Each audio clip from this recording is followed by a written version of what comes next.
So when do you know it's the Russians spying around the DNC hack and around the Podesta hack?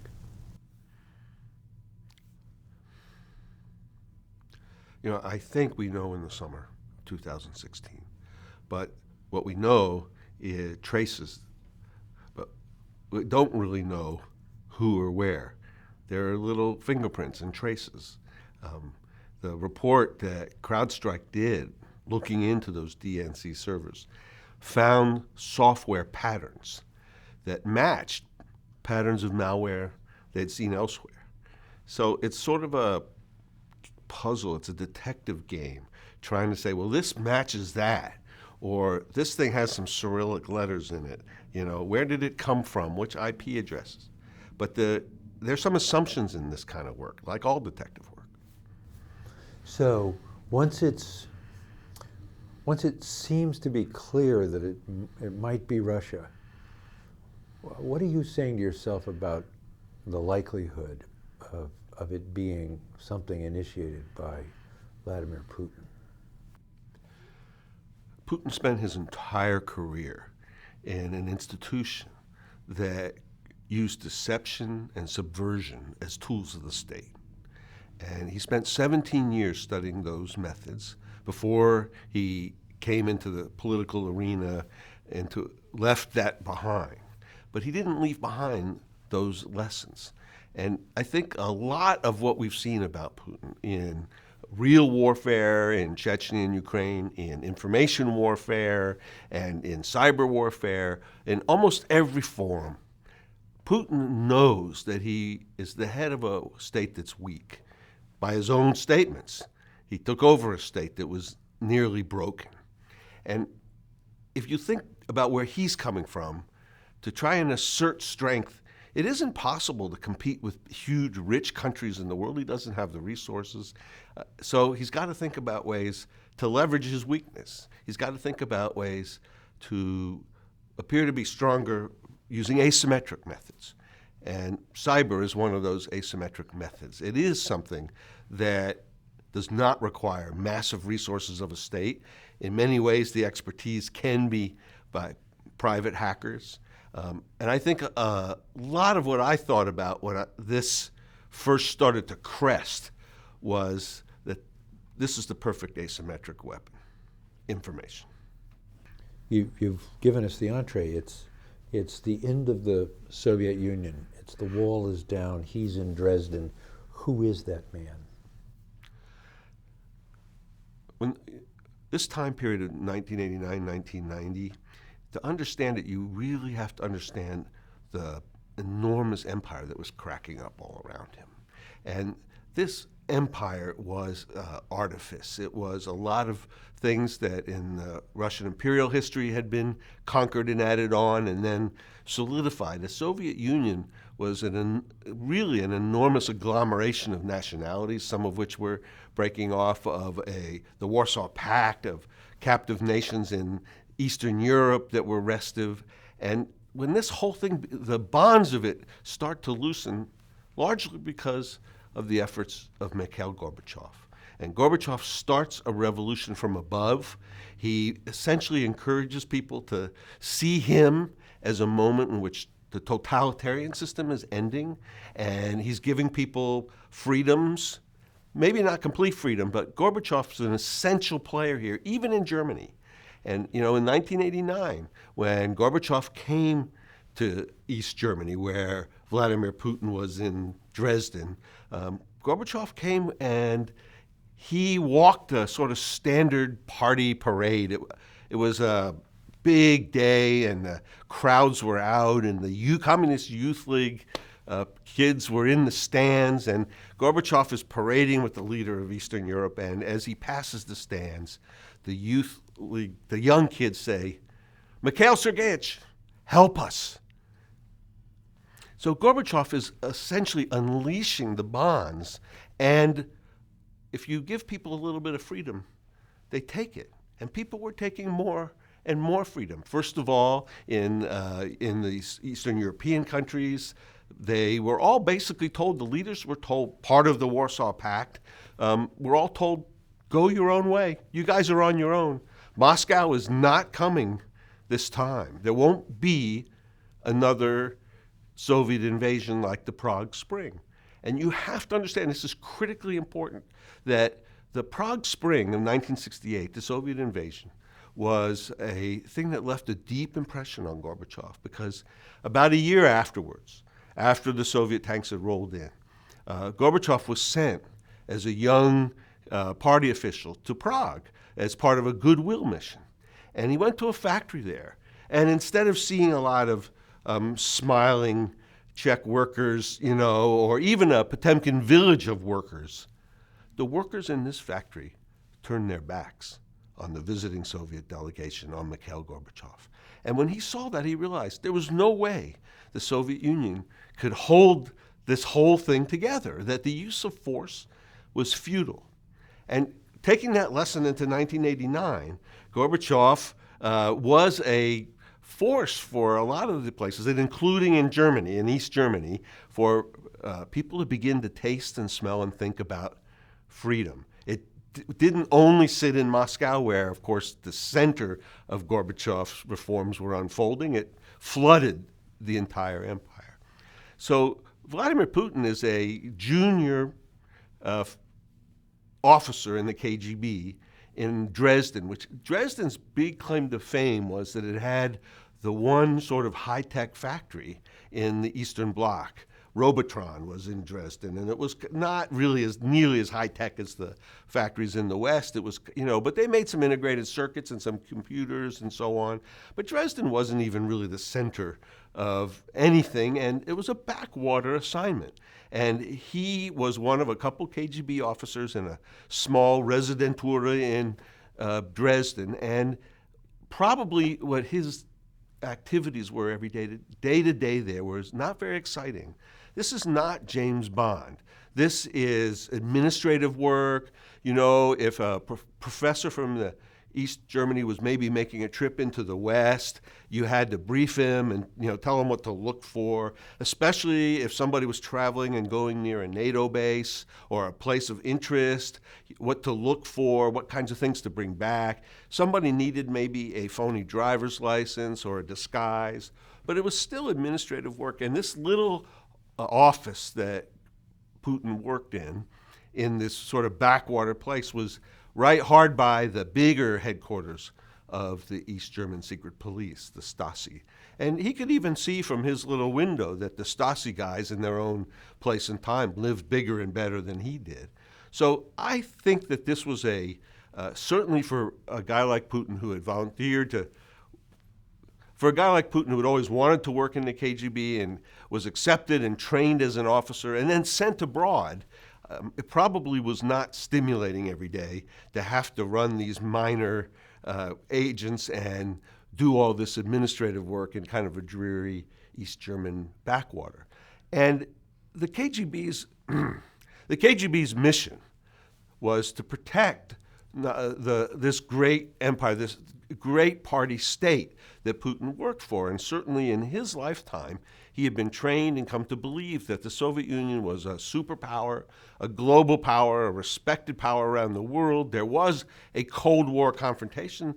For whenever you can say about the Soviet Union, it was half of that confrontation, and it was a very, very big, powerful country that had enormous impact on that second half of that century. And by 1989 and 1990, Putin sees that this thing that had always seemed to be glued together well, seemed to be impervious, that had gone from generation to generation of change in the top party officials, seemed to be a rock. It was starting to crumble before his eyes. And this crumbling was not something that he was part of. It was happening starting with that guy, Mikhail Gorbachev, in Moscow, who was loosening the reins, who was telling people, you can vote, we can have some democracy, we can have some socialism and democracy. Gorbachev was letting this happen. And by the way, in Moscow and in the Soviet Union, this was a life-changing event for the people who lived through it. For the adults and even young people who were part of those glasnost and perestroika years, this was something that was completely different in their entire lives. And in many, many ways was just a revolution beyond expectations that, for example, the press, which had been so stilted in communist times, suddenly becomes partially free, and in some cases almost completely free. And people would line up to read newspapers that had never paid them much attention before. And similarly, people began to discover that long-held dark secrets of their history that the state had never let out were suddenly coming out, including the truth about the Stalin-Hitler pact of before World War II, which had been kept a secret for many, many years until Gorbachev's time inside the Soviet Union. So for many people, this was a time of great excitement and enablement and experimentation with democracy. And probably the peak of this, the zenith of it, came when Gorbachev permitted limited free elections for the new parliament, the Congress of People's Deputies. And this was a moment in which people were not voting in some kind of pro forma election where every party member raised their hand, yes, but where people actually had choices and where they actually chose who they thought would be the best candidates. And when this parliament then convened with Andrei Sakharov, the great physicist and human rights advocate and dissident, elected to the parliament, the entire country stopped for a day. People stopped working. They stood in front of their televisions, mesmerized by this limited freedom that was on display. But our guy Putin, sitting in Dresden, Vladimir misses it all. Putin missed this. Vladimir Putin missed this wave of excitement. He missed this life transformation years. The years that this happened, he was in East Germany, and he was watching it from afar. He was not part of it. He didn't really believe in it. He didn't subscribe to these ideas, and it all happened far away until it finally reached him when the wall came down. And the year after the wall came down, he returned in 1990 to a Soviet Union that was spinning apart. And that winter of 1990 was probably the worst. The shortages were horrible. There were really bad bread shortages. Even, I recall one of those winters, a huge convoy of coal train cars froze, just frozen. They couldn't get the coal to the heating plants. Everything seemed to be going wrong that winter. And of course, Gorbachev at that time had forsaken some of his earlier hopes for democracy and was trying to tack back to authoritarianism. It wasn't working. So everything was in sort of a suspended state of great uncertainty. And the Soviet Union that Vladimir Putin came back to in 1990 was no more within a year. We heard that there were 800,000 KGB officers at the end of the Soviet Union. So let's take him back as a little boy. The way the story goes, at 16, he walks in and tries to volunteer into the KGB. So sort of take me on that young man trajectory and how the preparation to be a KGB officer might yield the Vladimir Putin who becomes president. Putin was only, I don't want to say only child, he had a brother who died before he was born. Putin came from sort of a hard scrabble and hard luck story. His father had been a wounded war veteran. When the war was over, they lived in what we would think of as poverty, although for them it probably was a cut above. And, his courtyard was his world. People remember him as a very scrappy, sort of a slight young kid, smaller than you would expect, but definitely somebody who would fight you no matter how big you were. And, Putin was a product of this period after World War II of rebuilding in the Soviet Union when people actually had very, very little. And, they had come out of the war, especially Petersburg, just devastated. And I think that for Putin, this sort of courtyard, hard-scrabble life was formative. He writes in his own memoirs, that he says over and over again at times of duress that one of his great life lessons is never show weakness, because the weak are always defeated. The KGB as an organization that he aspired to, for him it was probably a good career step. People aspired to join the party or the KGB because you have to remember that there was there wasn't much else. Excuse me. For somebody that wanted some kind of interesting career, there were not a lot of opportunities in business in the Soviet Union because private profit and entrepreneurship were prohibited. This was a paternalistic state that provided supposedly everything cradle to grave. Opportunities for creativity were limited. And I think that Putin somehow had in his mind that he would earn respect by this career choice, that he liked the idea basically of being a cop. And, you know, whether it was the KGB or something like that, it was appealing to him because of his scrappy nature. And the KGB was many, many things in the Soviet Union. It was both a foreign intelligence gathering organization that carried out active measures abroad to try and influence overseas affairs, but also it was the secret police. It was the organization that protected the great party state, the Communist Party and the government that it oversaw. And so it had a lot of power inside the Soviet Union, and it was seriously feared by people. I think that the fear of the Great Terror of the late 1930s, the sacrifices of World War II, the thaw of the Khrushchev years, all those phases had passed by the time of Vladimir Putin. And by the time Putin enters the KGB, it's really on the cusp of this period in the whole country, this period known as stagnation.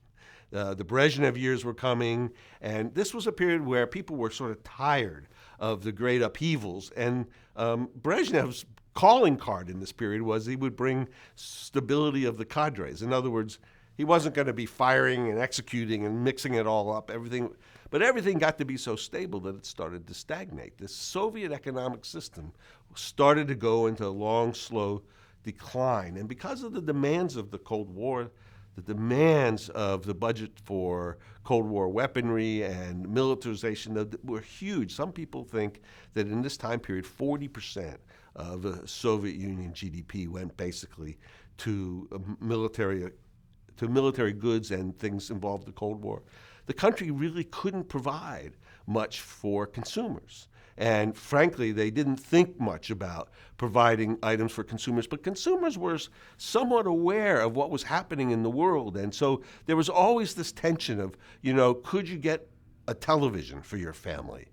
Where would you get the television? Did the Soviet system make them? Yes, in limited numbers. Could you get a car? A car was a dear thing to have in your family. And many, many people longed for consumer goods that the Soviet system didn't provide. There was not a sense of crass consumerism because socialism had sort of pushed that out. You know, the little kids are taught from the very beginning that profit was evil and wrong, and this was going to be an egalitarian utopia. But by the 70s, it's no longer really a utopia. And the KGB also, although feared, it's not the same KGB or its predecessor, the NKVD, in the 1930s. And so I think for Putin, in some ways, this is a good career choice and may make him feel good, and he's trained by the KGB in all their long history of things. And I'll give you an example. And we think it very natural to go to a photocopier and copy a document. But the Soviet party state, the Communist Party, was deathly afraid of photocopiers. Why?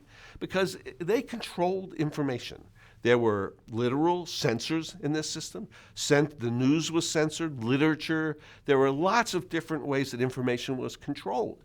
And even in a factory, a normal factory making widgets or ball bearings or pipes or something, of course, there might be one Xerox machine. But the Xerox machines were usually kept under lock and key because the Soviet system did not want people to have the power to share information.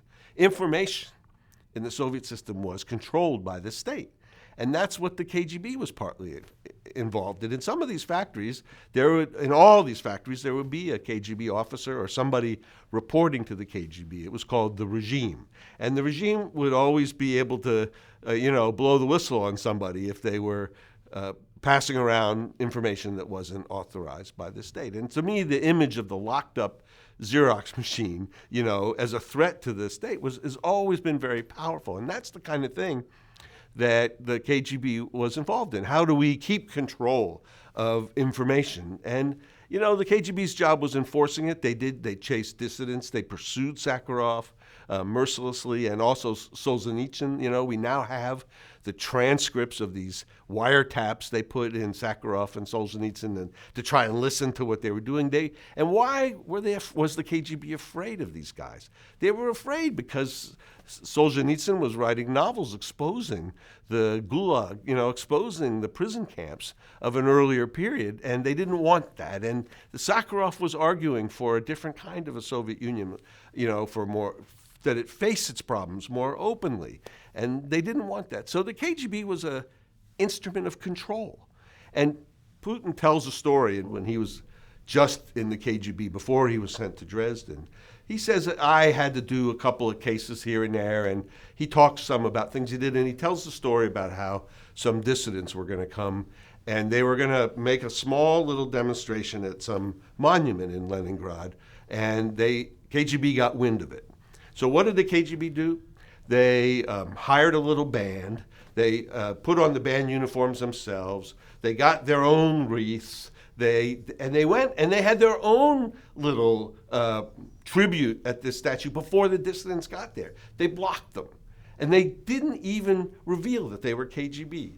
They just impersonated some people, and they completely forced the dissidents out of their space. And that was a typical sort of small little trick of how the KGB operated, which was deception and subversion and protection and control of the Soviet state were the things that Putin learned about. Even if the state was tottering and beginning to stagnate, and it was not the Great Terror, the mass repressions of Stalin were a memory. He, by all accounts, does not rise through the ranks as a superstar by any stretch of the imagination. As you described his life in Dresden, it's pretty mundane as a young KGB officer. Yeah, the reality of life in the KGB for Vladimir Putin was actually mundane.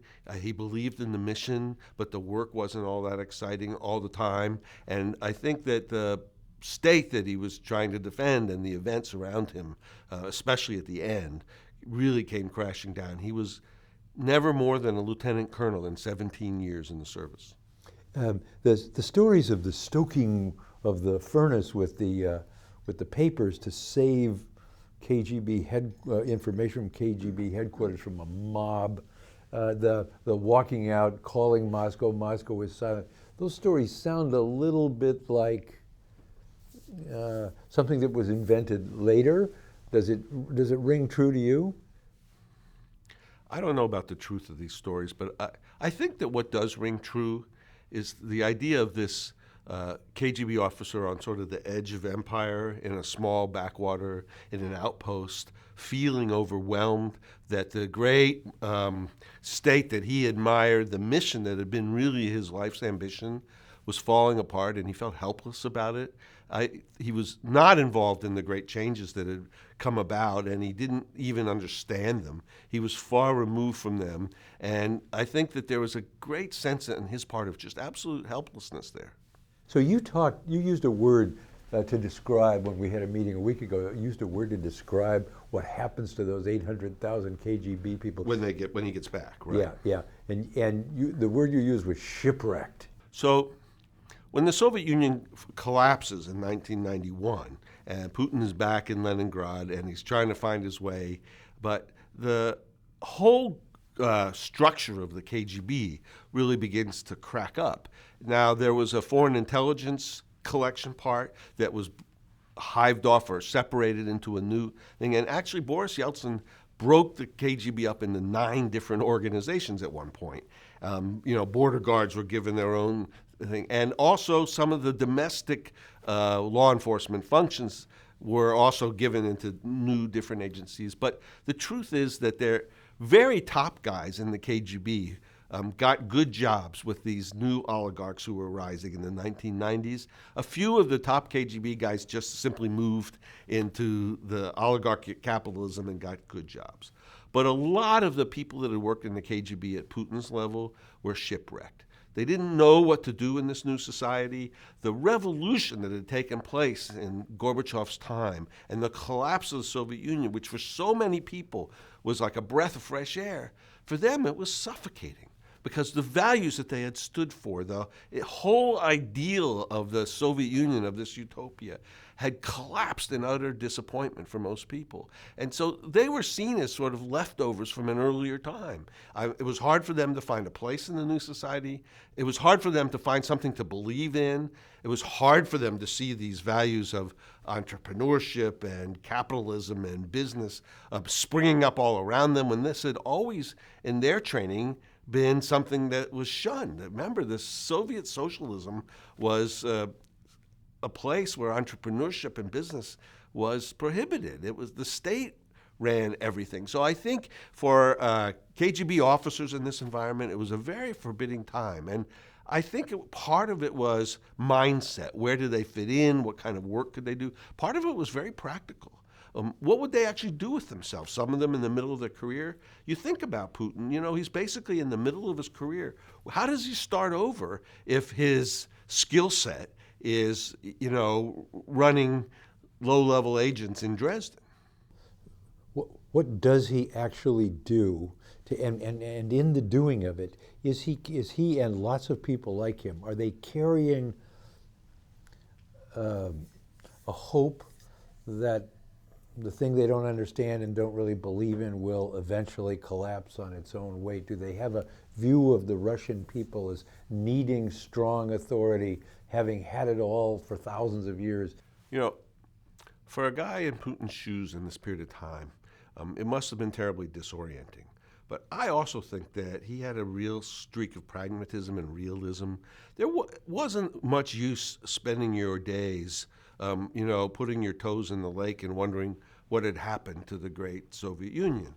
It was time to get out there and find a place in this new society, and it was a real thing that was happening around him. There wasn't any denying it. No, I don't think that Putin had any illusions at that time that, gee, if he just waited a year, the Soviet Union would come back. It wasn't coming back. And Putin then essentially tried to look around to find some particular piece of driftwood he could grab onto to keep afloat in this new society that was turbulent and uncertain. And there was a period in the late Gorbachev years when cities, especially Moscow and St. Petersburg and Nizhny Novgorod, were also cauldrons for the new democracy, and where leaders of cities grew up as powerful voices like Gorbachev for the values of freedom and liberty and free enterprise. And in Moscow, there was a really kind of a salt and pepper haired professor named Gavril Popov, who was a champion of the New Democrats. And in Nizhny Novgorod, there was this young physics professor named Boris Nemtsov, who got a lot of attention and became the lead city. And in St. Petersburg, there was Anatoly Sobchak, who was in that early period. And I remember meeting him once when I was covering Secretary of State Baker, and we visited Petersburg. These people were leaders by dint of their inspiring speeches, by their voice, by the way they could articulate what freedom would be like. But all of these young new Democrats in the cities had a big, big problem and a big flaw, or many of them, and that is that they didn't know how to run anything. And many of them had come from the law professors. Most of them had been professors or something like that. They had never run anything. And in Moscow, of course, the man who rescues Popov is Yuri Lushkov, who was a factory director and knew how to run things. And I think in Petersburg, when Putin was looking for something to do, helping his Sobchak, who he knew and had studied with, and helping him run that city at a time when Sobchak was given the speeches, was something he could do. So Putin was a guy in that environment with a rambunctious, with a raucous city council, and with Sobchak, who was the sort of voice but didn't really know how to run the city. Putin filled the gap of trying to get some things done. What do I mean by getting things done? One of the biggest problems of these cities in this really tumultuous period, the bonds that had sort of held the Soviet Union together broke. And so there was a real problem of getting food to the cities. The food was in the countryside. There was no longer a command economy. There was no longer just pick up the phone and order the food to be brought. You had to get the food. And this was acute This was an acute problem in St. Petersburg, was food. People were hungry. And Putin got deeply involved in a deal in which resources, raw materials, metals and other things that were in the St. Petersburg port were traded with 19 companies. And it was a very complex scheme, but the essence of it was that the raw materials would be traded for food, and that the money involved of selling these raw materials would be used to buy the food, and the food would come to St. Petersburg and help the people. Well, the raw materials disappeared, the money came in and disappeared, and the food never arrived. And this scandal has been talked about a lot. It's not a new thing, but this whole machination of dealing with overseas companies, of money going into mysterious bank accounts, of a deal that was supposed to bring some benefit that didn't come through, was Putin's first experience with this wild capitalism of the new Russia. And I think that this experience must have left him with the impression that some of the capitalism, it must have left him with this impression that capitalism was a really bizarre and wild place, maybe more arbitrary, maybe actually more manipulable than a lot of people understood in the Soviet times. In other words, this was not a capitalism of rules. This was not the kind of, let me think of a way to say this. This was a capitalism of deals, of machinations, of power, and of enrichment. And that food deal in St. Petersburg is still a big mystery, but we know that Putin was at the center of trying to deal with foreign banks and foreign companies, and he did have some exposure to this wild capitalism of the new Russia in that period. Sobchak didn't last as a politician, and by 1996, he lost a bid for re-election, and Putin remained loyal to him up to the very end. But he also had to think of himself, and he was looking for a job, and he essentially started to look to Moscow, and he was brought to Moscow, not because he had any public persona. This was a guy who had never run for public office. He was shy as can be, but he was known as a guy who was kind of a bureaucrat who could get something done. And he had done that for Sobchak. He had at least tried to get some things done. He was brought into some minor positions in the Kremlin, in a department in the Kremlin that had dealt with things like the motor pool and renovations of the Kremlin buildings and so on. And Putin, step by step, worked his way up a little bit because he was faceless. And the thing about Putin in this time that I think is true is people sort of wrote upon him what they wanted. He was such a man without a face that people could say, oh, he's a former KGB guy and he also manages to get things done. Let's give this job to him. So after having done a couple of these jobs, he was named head of the FSB. The FSB was the successor agency at home inside the country to the KGB. There was another agency that took care of things abroad, and there were still some other different broken bits of the KGB. But the FSB became sort of the central successor. And Putin was head of the FSB for about a year. But at this time, again, in Yeltsin's presidency, the entire you have to understand something about Yeltsin's presidency. Boris Yeltsin decided to break totalitarianism, to crush what was left of the communism with a simple idea, which is maximum freedom first. Yeltsin never got around to the important rule of law that comes with a modern, healthy democracy. He did the first part. By bringing out maximum freedom first, what do I mean? I mean that he essentially enabled people to do almost anything, and people did a lot of wild things in those times in the economy. But if there were disputes, if two businessmen got into a dispute because they had started a business in this environment of freedom, there weren't really courts that they could rely on to resolve the dispute. There was violence. Violence was a way to resolve disputes because the rule of law system in the courts didn't function very well. So all through this period, Yeltsin sort of pushed forward this idea of maximum freedom first. And as a philosophy, the idea was being that eventually, when you free people to do these things, to make these choices, they'll want rules, and they'll come around and they'll create rules. But it's Yeltsin's great failure that in this period, the rule of law never took hold, and he really didn't pay it enough attention, because Yeltsin was a guy who tore things down with dramatic flourish, and people cheered. But he was not a guy who understood how to build things up. And the point at which Putin becomes director of the FSB, this point of the 1990s, we're in the period of maximum freedom freefall. The country essentially is experimenting on every street corner with all kinds of new ideas, including super wealth. The oligarchs are beginning to rise as a power in the country, a group of 5 or 6 of them becoming billionaires in the country and running things. And so this whole idea that we think of as a rule of law society, where you have an SEC and where you have markets that are regulated, was just beginning to dawn in Russia. And so, again, Putin becomes in charge of this agency, the Federal Security Service, but at a time when the whole idea of rule of law hasn't really been established. And there are oligarchs, and there are little baby oligarchs, and there are all kinds of people in business who are far more powerful than the state. And this really bugs Putin.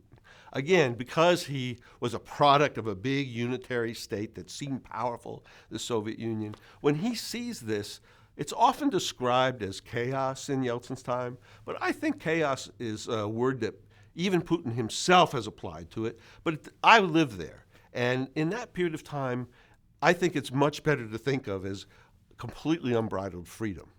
And for people that had been in the prison of totalitarianism for 70 years, completely unbridled freedom was an experience. It wasn't entirely bad. And Yeltsin never closed down a newspaper in his time. He believed in freedom like he breathed the air. But Yeltsin also just could not understand that you had to have rules. And for Putin, who comes in and is put in charge of a law enforcement agency at a time when nobody understands the rules, it must have been very, very bewildering. So when after the collapse of the Russian economy in 1998, Boris Yeltsin had a problem, which is he had gone through several prime ministers, appointing them, firing them, and the point came in 1999 when he needed a new prime minister. And I think Vladimir Putin was chosen because, again, looking at Putin at the time, the people around Yeltsin sort of imprinted upon him what they like to see, which is he gets things done, he'll be loyal, he is, he has connections to the security services, but he also believes in the new system. Frankly, I don't think they thought it through very much. The presidency in Russia was a super presidency, okay? The president of Russia had a lot of power and a completely separate structure to run things, the presidential administration. The prime minister was the head of the government that implemented things and head of the ministries. But when they named Putin prime minister, it just seemed like another faceless person in a string of prime ministers. And it sort of suggested that Yeltsin didn't really yet, after almost 9 years in power, have any idea about how to build a modern state. He was just reveling in freedom. And I think there's a thing about Yeltsin you just have to understand at this time, which is that his entire persona was that of a bear, and a bear who would hibernate. And then, at the last minute, starving, desperate, maybe on the edge of survival, a bear that would come out with a huge, great surge of energy and recover. And Yeltsin had always gone through these great hibernations and then surges. Now, we now know that some of the hibernation was because he drank a lot, like almost all men did in his country, but he also had a very serious heart problem. And he had heart surgery in 1996. But the critical thing about his character, the important thing, is that he operated this way. His life was sort of to hibernate and to surge. And there were periods, especially in 1999, after that ruble crash in Russia, after the 1998 crisis. It was a period of terrible vacuum and volatility. And Yeltsin wasn't really running the country. It seemed to me at the time that the oligarchs were actually running the country behind the scenes. So Putin was picked in this vacuum, in this environment, when rule of law hadn't been brought about, when Yeltsin's long experiment in freedom first seemed to be producing a society in which essentially a bunch of rich oligarchs were working behind the scenes. And Yeltsin also sometimes would rally. And he was trying to, and when he picked Putin in August of 1999, I think maybe there was a hope that Putin would be like him, but I don't think that at that time he actually picked Putin to be his successor. He was just picking another prime minister. But events then came along to change the course of history really quickly. And in September, just a month after Putin became prime minister, there were a series of horrible bombings of apartment buildings in the middle of Moscow. And you can't imagine what a terrible moment this was for people in Moscow. This was their 9/11. This was the time when these big, tall, 7-story apartment buildings built in the 1950s out of stone and brick just blew up all in the middle of the night. People were killed in the middle of the night when the apartments blew up. It happened in Moscow. It happened in 2 other cities over a period of 2 weeks or so. And more than 300 people died and 1,000 people were injured. And nobody knew where this was coming from. It created a great sense of anxiety and panic. Who would be next? Where would be next? Why was this happening? And of course, at the time, Putin blamed this on the Chechen rebels. The Chechen war, there had been a war fought in the 90s when Chechnya wanted to succeed, and it had been fought to a draw, only to a ceasefire. The rebellion had continued in Chechnya in sort of a low-grade way, and Putin said that these apartment buildings had been blown up and vowed to suppress this. And he vowed to suppress this rebellion in Chechnya once and for all. And he launched a military operation against Chechnya unlike anything Russia had seen in a long time. It was a very, very brutal and fast military operation to try and roll through Chechnya and crush the rebellion. And one of the things that had happened is that the nature of what was going on in Chechnya was such that there were new forces. The Chechen rebels themselves had morphed a little bit. And just before this happened, rebels in Chechnya had broken out from the Chechen Republic into Dagestan. Dagestan is a neighboring republic that was multi-ethnic. There were more than 30 nationalities. It's an amazing quilt, a crazy quilt of nationalities. But this was very alarming in Moscow because if the rebels were going to move into essentially another big area of Russia and stir foment and trouble, Putin believed at the time and said, we face a problem of the Russian state holding together. If this goes on, Russia could become Yugoslavia. And that image of a Yugoslav-style breakup was on his mind as he launched that offensive and as those apartment houses were blowing up, that if we don't stop this now, Russia could break up like Yugoslavia. It was that close. He felt, at least, that the Russian state was at risk, and the only way to save it was a show of strength. Remember his own statements. To show weakness is to invite defeat. So this military offensive that he launched, and now he's still prime minister, and Yeltsin is still the president. This military offensive in the autumn of 1999 mesmerized Russian society, galvanized people. The Russian people at this point had been beaten down, not by the chaos, but just by the upheaval of the freedom revolution of Yeltsin. I mean, that was just so free and so surprising all the time in the 90s. I think people were exhausted. People were exhausted from change. Many Russians, to try and stay afloat, were working 3 jobs. People were trying to save, then there'd be a crash and their currency would be devalued. People were they were enjoying the idea that of the 90s that you could go abroad. Russians went abroad for vacations in droves. Huge 747s flew out of Moscow's airports full of school kids. And, you know, their parents had never been given the right to go on a holiday to Paris or to London. But seeing the rest of the wider world in the 1990s opened a lot of people's eyes. And then they came home. They came home to this country that Yeltsin was running like a sandbox of tantrums all the time. It was a place of just wild freedom, and I think they were tired. So when Putin launches this military offensive, he became really an overnight sensation. Russians watched him on TV and they said, you know what? This guy, he's a cougar. He is tough and fast and svelte. They loved it. And you have to see from the feelings they had toward Yeltsin of, especially in his long periods of hibernation, from the feeling of drift and the feeling of uncertainty that the freedom had brought. Putin provided the salve of some kind of strength and stability that was extremely appealing. And Putin's popularity rocketed like nothing I had ever seen in the 1990s. He was not one of the whole flanks of politicians who might have risen to the top to be Yeltsin's successor. There were plenty of them, and they had all been tried and tested in the 90s, and none of them achieved this kind of sudden and very, very evident televised charisma that Putin showed by going after. He said of those Chechens, he said, we'll rub them out in the outhouse. And people loved it because that's how they felt. They knew people that had died as those apartment buildings collapsed at 3 a.m. They were mad and angry. He capitalized on that. He exploited it.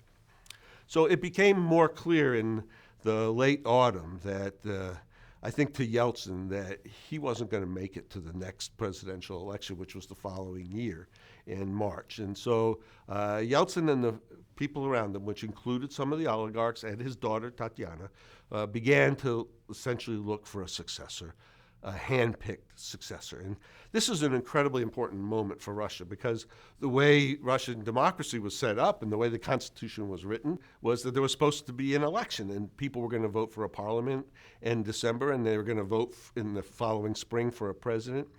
But Yeltsin himself, the great champion of democracy, essentially began to look for a hand-picked successor. And I think that this is an incredibly important moment for the future of the country because had he left it to a democratic choice, we don't really know who might have come out on top. It's quite possible at that time Putin was far more popular than anybody else. It's quite possible it would have come out the same way, but it also was Yeltsin's desire. I think he was in a period of great hibernation. I think he was in just one of those periods where he couldn't see the future, and he decided to retire, to announce to the country he was going to leave at New Year's. So in the weeks and months before that, somebody had to be found to kind of be his handpicked successor because he'd have to name an acting president. And that was the mantle of the future. And Putin, having done so well, Putin, having galvanized the society and having rocketed to the top, seemed to be the obvious choice. And this was not an easy choice. I think that in the back of Yeltsin's mind, he had to answer for himself the question, will this guy continue the things I care about, at least in a big way? And maybe he looked at the blank screen and he looked at Putin and said yes. Maybe he didn't know. Maybe the oligarchs looked at Putin and what they saw in him was a puppet, somebody they could manipulate. And maybe the Yeltsin family looked at Putin and thought, here's a guy who won't hurt us.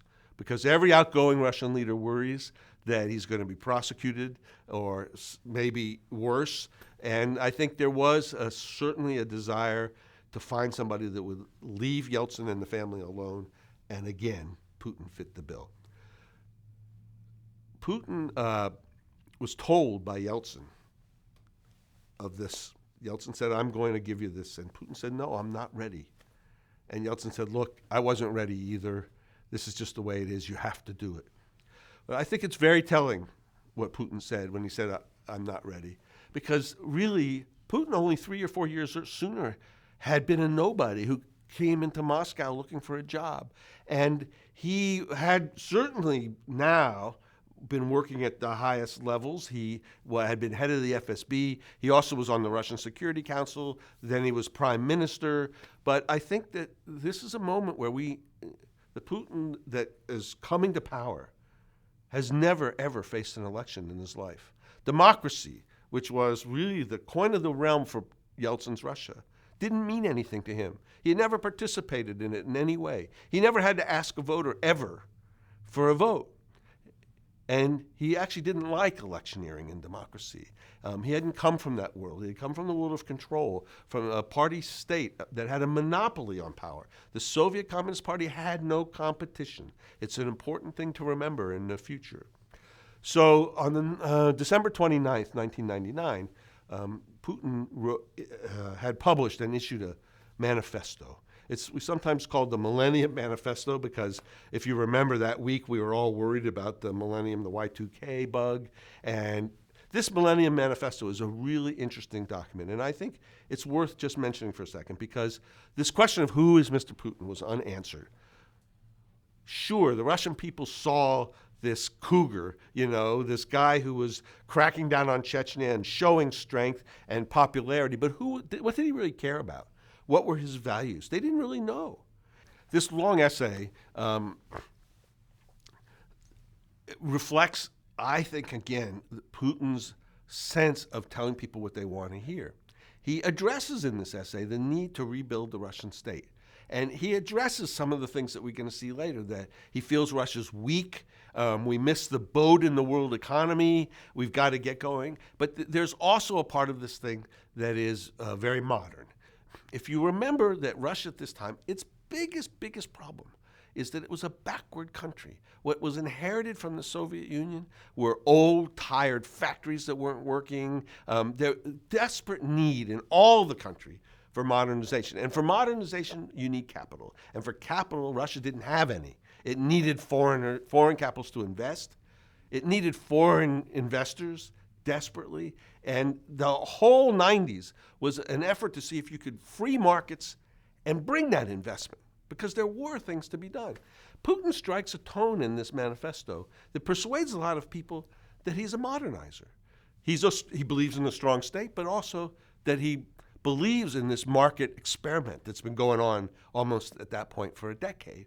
And I think the very, very interesting about this is that many Westerners studied this and concluded that Putin was going to be basically a younger, stronger Yeltsin. And they were wrong. So it's New Year's Eve. Set the scene. Be as graphic as you can about the surroundings and the circumstances where Yeltsin names Putin. It had been Yeltsin's decision took the country by surprise, and me. I had actually started to work on a book about the oligarchs, and I cleared my desk the day before New Year's Eve and said, I'm not to be bothered. I'm going to be working on this book project. Don't even bother me. And somebody knocks on the door and says, there are rumors Yeltsin's resigning tonight. So all during that afternoon, the wires, Interfax and TASS were going crazy because the rumors started to spill out in the afternoon before the announcement. And then it was confirmed Yeltsin would go on television that night. And Boris Yeltsin goes on television to make a speech that is terribly, deeply melancholy, because the great bear, the surging hero, the guy who had stood on the tank, confesses to Russians that he wasn't able to accomplish all he wanted to. And boy, do they know it, because they know from all these years of struggle with democracy and free markets that you can't eat democracy. And the disenchantment with a lot of what Yeltsin stood for is palatable in the Russian people. And for all of his great strengths at doing these things, at really burying communism, and for all of the fact that he stood for freedom to the end and never tried to go, impose censorship again. By the time Yeltsin says, I failed, people all agreed with him. And the thing about Putin, who was named his successor, is that he had the promise, the vigor, the youth. It was a question of comparing these two. Yeltsin was old and spent and tired, and Putin was active and vibrant and virile and pursuing real policies of strength. So there seemed to be at least some hope for another phase. And when Putin gets it, how quickly, David, do you know we're not in Kansas anymore?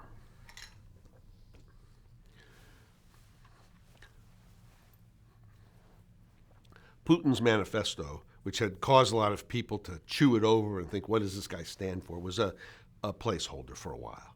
And I myself, as a correspondent for the Washington Post and many other newspaper correspondents and television correspondents and foreign investors were puzzling over who is Mr. Putin. It was a very common question in that first period. And Putin began to act rather quickly. One of the first things he did was to take control of television. One of the first things he did was to take control of television because more than 90% of Russians got all their news from television. But in Yeltsin's time, the big television stations had fallen into the hands of the oligarchs who were improving them in some ways. NTV television was very independent and certainly had a big following among people that had hopes for democracy in Russia. And Channel 1, which was the biggest television station, spanning all the time zones of Russia, which reached the most people, was in the hands of Boris Berezovsky, one of the most ambitious of the Yeltsin oligarchs and the one personally closest to the Yeltsin family. And Putin faced down Berezovsky very soon in that first year and basically said, I want Channel 1. And, that's all he had to say. He got it. With Kuczynski, it was a little more difficult. He pressured him. At one point, he threw him in a horrible prison for a little while to sit and think, and then forced him also to give up his television station to a subsidiary of Gazprom, the huge state natural gas monopoly.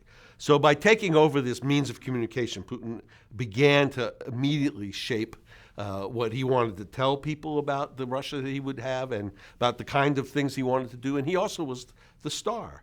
And people, even in other television and other people in the media, got the idea that Vladimir Putin cared a lot about what was said in the public political space, in the information space, which is television and newspapers and so on. People began to get the message that this was the first that he was going to act and that he cared about control of the media.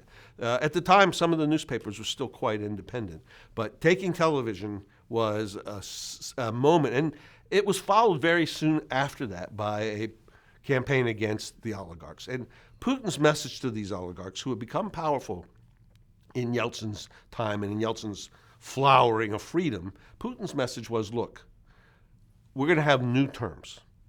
The terms are, I'm going to run the state, not you. If you want to cooperate with me, if you want to follow my rules, you can stay here and make some money. But if you don't, I can't live with it. I can't tolerate it. This bargain, which was hammered out in secret, I've never actually seen it if it was written down, but it was a tacit bargain. And, Kuczynski and Berezovsky both left the country. Mikhail Khodorkovsky thought he could work with Putin for a while, and he stayed inside, and some of the others did too.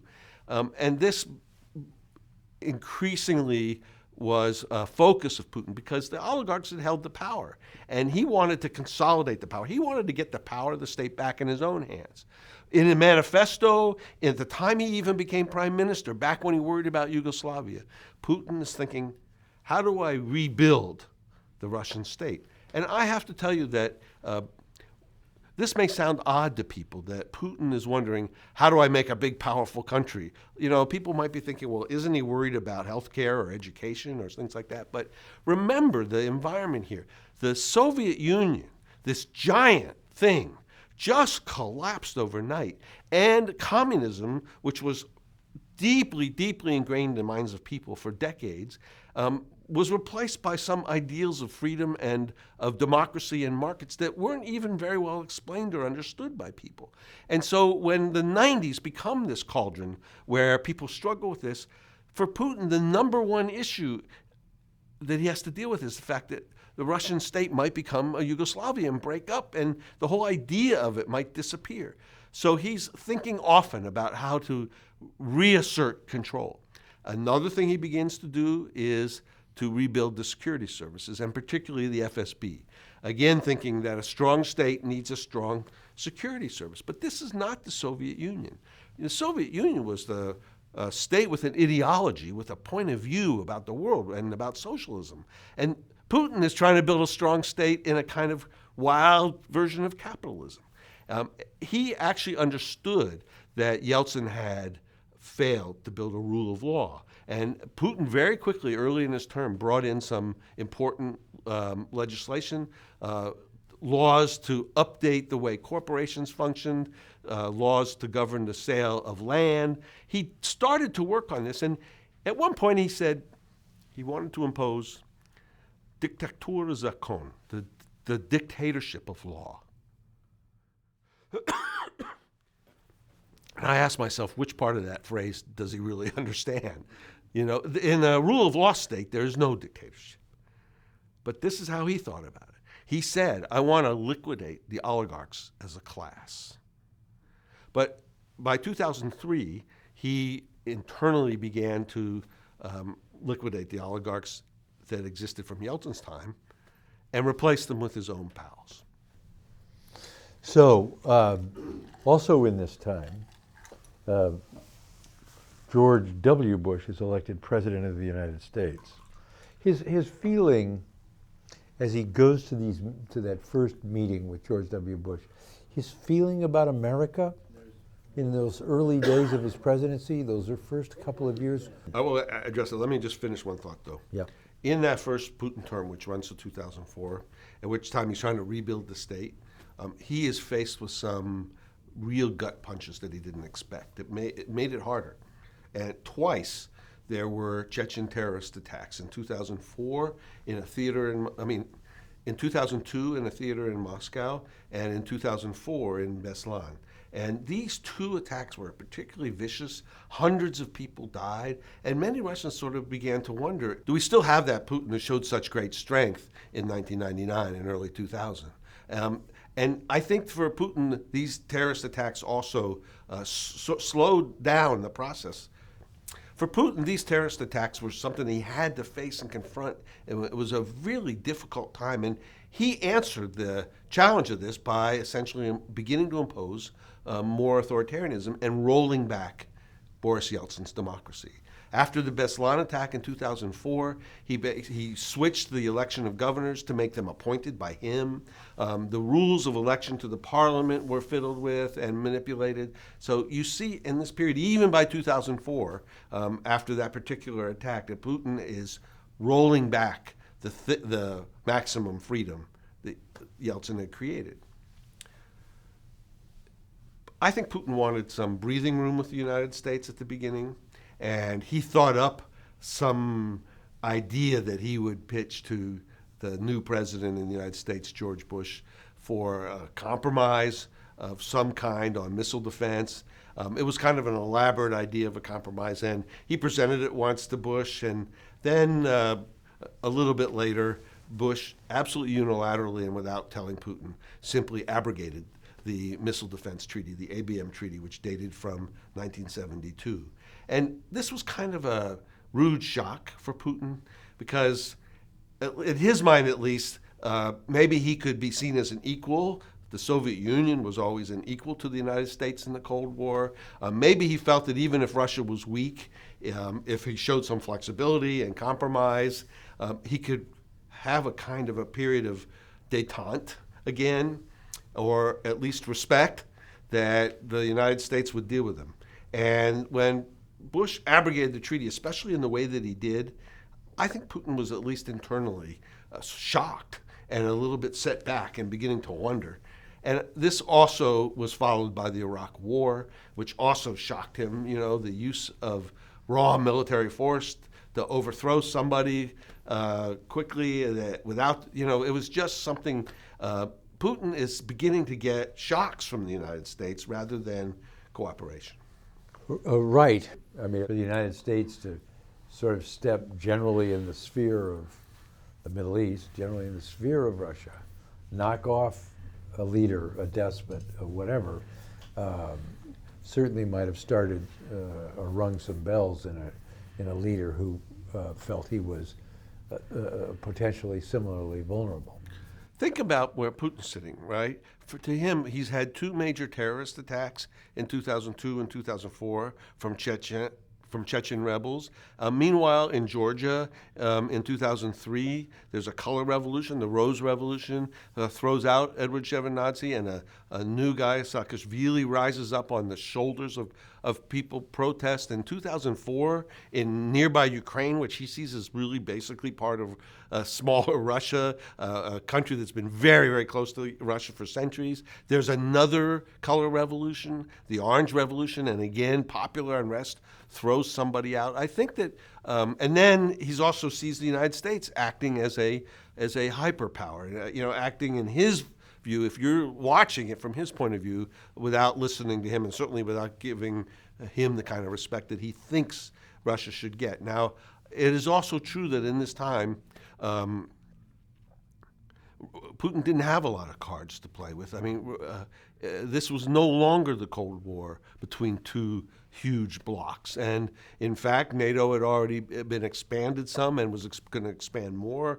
Another shock to Putin in this time period. So I think that in all the period that Putin is governing in the first two terms, there is a mixture of his effort to sort of control things at home and keep the kettle lid on, and coping with these shocks from abroad, both the near abroad and the far abroad, that these are the kind of shocks that he has to question, are they going to come for me? These are moments where he's going to wonder, what is happening in the world when such things can be done so arbitrarily and suddenly? And nothing in his preparation for politics, nothing in his 17 years at the KGB, prepares him to understand that when people head to the streets in protest, that they have a legitimate claim. People power scares him terribly, and he doesn't see any legitimacy in it. And he thinks that legitimacy is the kind of power that he knew from the Soviet times, which was from the top, from a party state. And I think that this is a kind of a thing where Putin himself understood the importance to maintain kind of a patina of democracy, but he also wanted to create a state where there'd be no competition to him. And this you see from the beginning, and certainly through the 2000s. He wanted to create a state where he would be the unchallenged leader. That meant he did not want to have competition in elections. Competition is the oxygen of democracy. And he was gradually sucking it out. After Beslan, taking it away, and certainly after Beslan, there's a speech that he gave where he talked about his fear that the outside world was trying to break up Russia some more. He says, somebody out there, he doesn't name, would like to tear off a juicy bit of pie from Russia. And you see this deep-seated fear and paranoia that maybe outside powers are coming for Russia too. Well, but wait a minute. We've got a parade of ambassadors walk in here and say, we wanted to work with him. We offered him this. We offered that. We did this. We were there for him. We wanted to help them. Clean that up for me, will you? I've puzzled about this a lot. It's puzzling. The first thing is that Putin already understood, I think, that NATO expansion was a fait accompli, at least the first round, and that the old Warsaw Pact and the Soviet bloc itself was never going to. But there was the issue of what was once part of the Soviet Union. This was much more near and dear to him. The near abroad, and especially, I think the Central Asia part of it was of less concern, and the Baltics, of course, were already gone. But Ukraine and Georgia were touchstones of this because both of them had been important parts of the Soviet Union. And people forget now, but Georgia, in the post-Soviet years, was a mess. And parts of the country were hived off in small little wars, and the Russians themselves maintained bases in Georgia through part of the 1990s, just open military bases. And so there was a lot of confusion about what this Georgia would be. And Shevardnadze was, even though a sort of a hero of the Gorbachev era, by this period, Shevardnadze was seen as as old and as tired. And that's what the Rose Revolution was about a new order. But for Putin, that was something of his immediate concern. This was not something he had given up on. The idea that Russia would have a sphere of influence that incorporated some parts of the former Soviet Union. And they become hot buttons for him. I mean, you touch that, you're in my neighborhood. They become hot buttons for him, and this is someplace where the West was actively involved. There's no question. I think that, even put it in a larger way, there's no question that in democracy promotion and in talking with the near abroad, the West, Europe and the United States were extremely active. And this activity should be seen for what it was, because many, many times in the West, people thought, after so many years of totalitarianism, after the Soviet collapse that we paid for in blood and treasure over the long 4 decades of the Cold War, we ought to essentially help these lands become part of the global economy that's now globalizing rapidly, that is becoming democratic rapidly. Let's give them the know-how. And billions of dollars were spent by the United States and other countries, Europeans in particular, to go to these places to show how democracy, markets worked, how the free press worked. So a lot of this training about democracy was viewed with suspicion by Putin, because he thought maybe it was a cover for some kind of subversion. It wasn't. He had a complete misunderstanding and misconception. But this isn't the only thing that was going on. You know, we spent billions of dollars trying to help Russia in these years cope with the legacy of the Soviet nuclear weapons program. This is a country that had fissile material, uranium and plutonium, laying in warehouses across 11 time zones. We built for $300 million a Fort Knox in the middle of Russia that stands there today to put some of that stuff away and lock it up safely. Thank you very much. It was always going to be very, very difficult for Russia, a weak state, to accept the hand of a rich United States after the Cold War. There's no question that there was a asymmetry here in feelings. We felt we sort of came out on top, and we'd like to help you. And Russians felt we are weak, we are down on our heels, we're on our backs, and yet we want to feel strong. So if you're offering us a hand of help with democracy, and you're offering us how to build capital markets, and you're building warehouses to store our nuclear weapons in, what are we?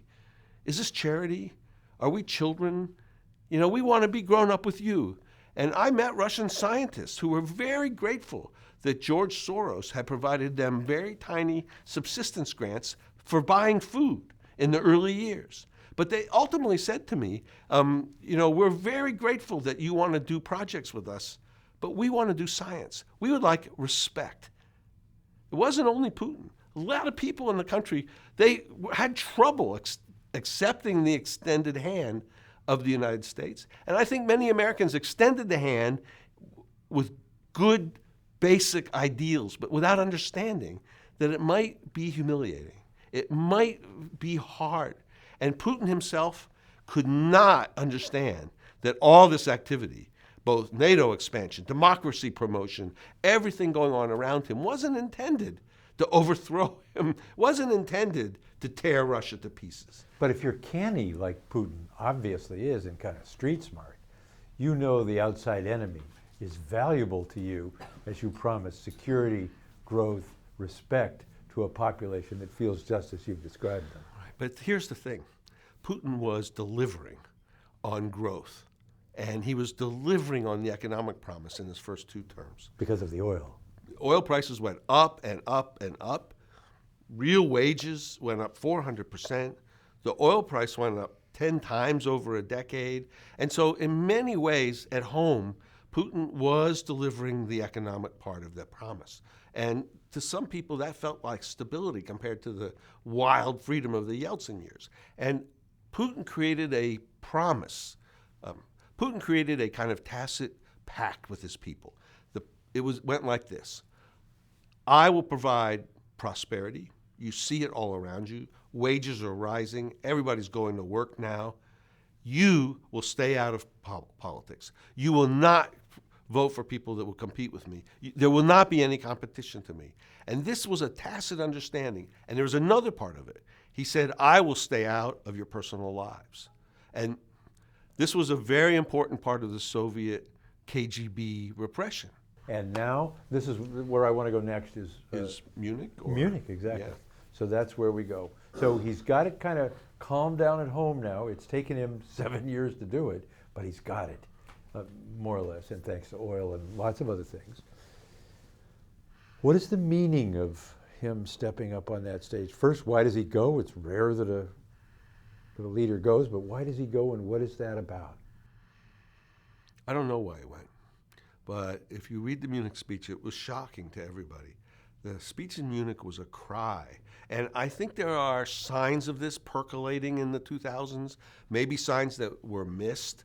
After Beslan, when he gave that speech worrying about parts of Russia being torn off, there is a way in which Putin exploits and takes advantage of the disenchantment by Russians about the West, about democracy. He plays on it. And this is a speech that really says to the United States, you are messing up as the world's superpower.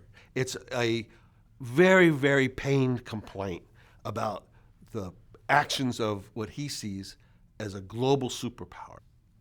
He wants to create a world in which there'll be multiple powers, multiple poles of power, multiple centers, in which Russia will be one of them. It's not at the time, but the Iraq War and certainly the things that Putin had been seeing going on in the former Soviet Union and the outlying republics, the color revolutions, had just caused him so much anxiety that it boiled over in this speech that was very vaguely sort of paranoia. You know, it was worry about the fact that this Goliath was tromping around the globe. It was way over the top. It didn't really measure, it didn't track at all with the reality of that period. The United States actually had suffered a lot of difficulties in Iraq, and it was still a period when the war was very intense. But in this, you see Putin's deep-seated fear of the United States and his feeling that the United States is a global hyperpower that can do anything it wants. And that's what he most despises. It feels also to me like the period you've described up to this moment, and now talking to the ambassadors and the State Department people and others who know, that it's almost like a declaration of war, overstating it, but in the next period, all of the things that many of the things that he does, changing his military, strengthening certain parts of it, the creation of the Estonia moment, the next go around with the color revolutions. All of it is like, in a way, he's practicing for this asymmetrical, different kind of war. Yeah, this Putin is becoming a very, very deeply suspicious and angry guy who's thinking about asymmetric measures he can use to carry out some of that pent-up feeling. And the cyber attack on Estonia, the short, brief war with Georgia, the Munich speech all come together, and he's testing. And also with the oil revenues starting to build and investing, and started to think about what we need as a new military if we're going to continue to exert ourselves and if we're going to continue to try and push back. Great. And into that world walks Barack Hussein Obama and Hillary Rodham Clinton with a reset in mind. I mean, do they have any idea in the first place what he's doing? Do they have a real sense, do you think, these ambassadors and others who've been watching it all, of just how pernicious things could get and what he's really thinking about? You know, I don't know for sure, but I think that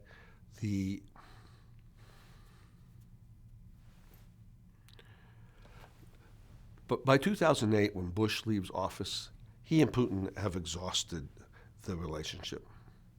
Putin is fed up with him. He felt like Bush didn't listen to him. And frankly, Bush sort of saw Putin as a nuisance by that time. And the entire history of our relations with Russia have been this cycles of distrust, the cycles of mistrust and misperception. It happens throughout the Cold War. And I think to some extent the people who came in with Obama thought some of this isn't really necessary.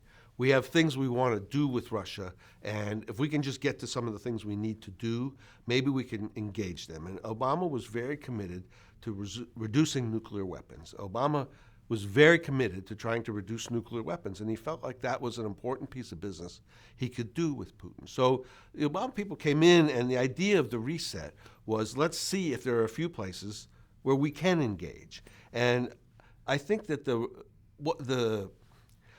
they felt confident in their own abilities to do that, that maybe what had gone wrong was just that Bush and Putin had exhausted each other in mistrust, and they could start over to find some places where they could get a deal.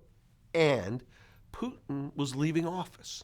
Putin decided not to break the Russian Constitution, and he turned it over to this younger guy, a guy who seemed more progressive, Dmitry Medvedev. And Medvedev gave off a vibe of really getting the modernization thing. And so Obama's calculations that maybe we can do some business with Russia were fueled by the hope that Medvedev would be a partner.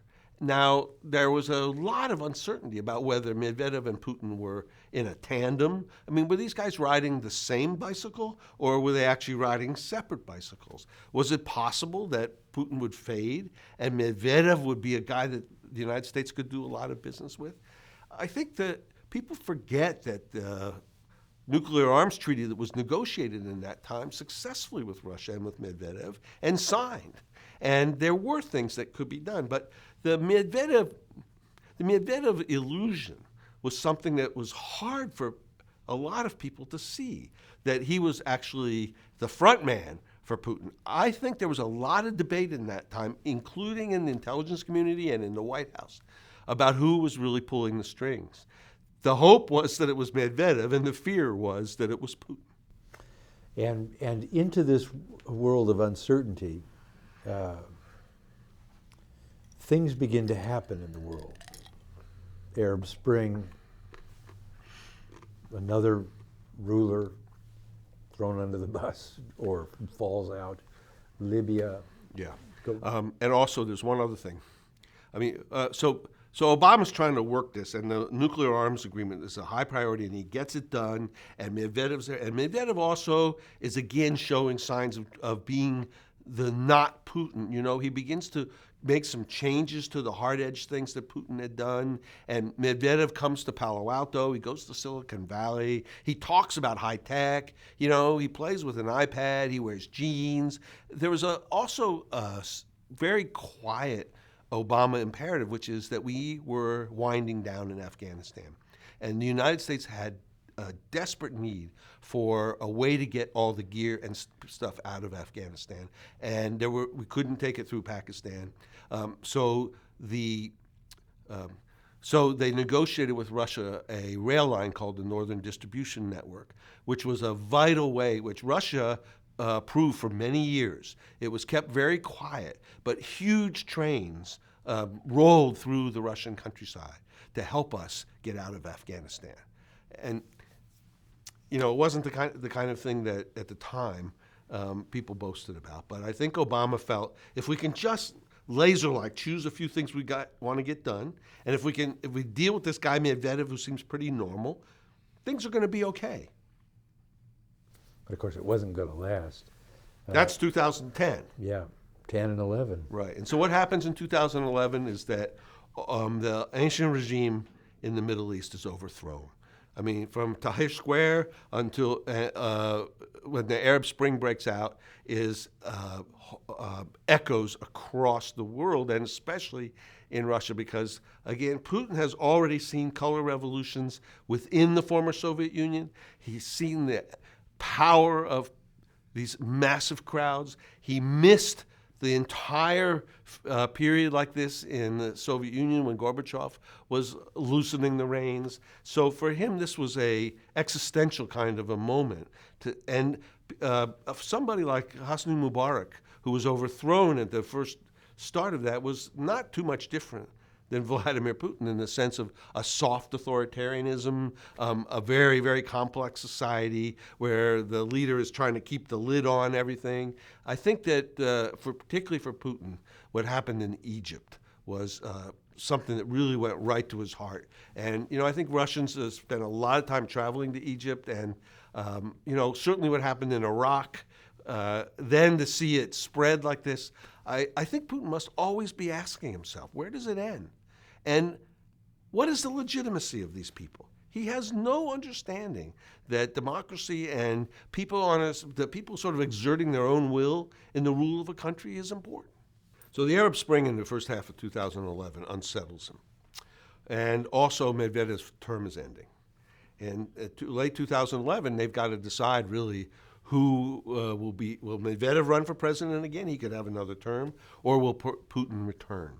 And of course, this is a guessing game that preoccupied Moscow for that period of middle of 2011.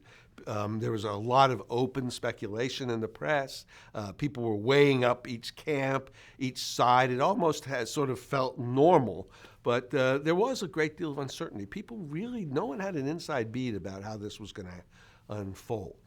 So there was a very, very big meeting of the United Russia Party. This party is the party that Putin created. It's a party that's filled with bureaucrats. Everybody who's gotten a good job in the Putin years is part of this party, and they have an enormous rally. It's in a sports stadium, Luzhniki Stadium, the biggest stadium in Moscow, and there's sort of a gentle breeze rolling across, and people are basically holding their breath as this moment nears when the announcement is made. And Medvedev, looking rather tired and a strangely not very perky Medvedev, basically announces that Putin is going to return to the presidency, that they're going to swap jobs, and Medvedev will go back to being prime minister.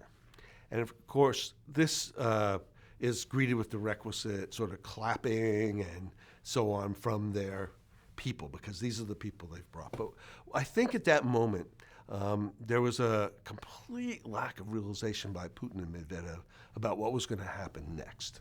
Are people like watching it on TV in bars and stuff?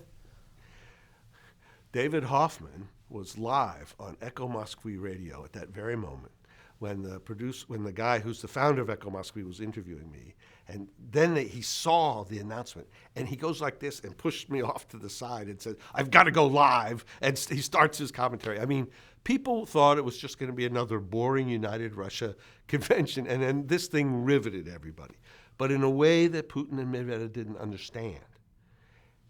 The reaction to this was quiet at first, but a lot of people, especially millennials and the urban elite, the people who had done very well in Putin's time. I mean, this is 2011. There's been 11 years of this. Was a few speed bumps with the recession and so on, but still, people have done well. There was a feeling that they were cheated. People began to ask themselves in the kitchen, this is a democracy. Aren't we supposed to decide? There was a way in which the job trade sort of irritated people, and it got worse because both Putin and Medvedev said shortly thereafter, here's how it came down. And one of them, I forgot which, one of them said, yeah, we just were talking last night and we decided. And the other said, we've been planning it this way for years. And the fact that they couldn't even get their story straight on having cheated the electorate began to really piss people off. So coming shortly after this, in December, was a parliamentary election. And in the parliamentary election, at this point, the voter monitoring had really zoomed ahead in Russia. First of all, there was a group called Golos, which was beneficiary of grants from the United States, which was involved with essentially making sure that elections were free and fair. This is the kind of thing the United States did everywhere, grants to help these election monitoring groups, because we felt free and fair elections are part of our value set. We had no reluctance to push this idea of free and fair elections everywhere. But it also turned out that there was a huge change in the way people monitored elections because of the digital revolution. Smartphones had created a device that could capture anything happening in public spaces and share it almost instantly. Moscow and Russia has become very wired. It's very easy to share photographs. And so what happened in that period, in the run-up to the parliamentary election, was that people had set out to start monitoring elections, and certainly as the election happened on that day, discovered that there was an enormous amount of fraud. And one of the most obvious frauds was using this thing called the carousel, in which basically voters are driven in a school bus from voting place to voting place to stuff the ballot box over and over again.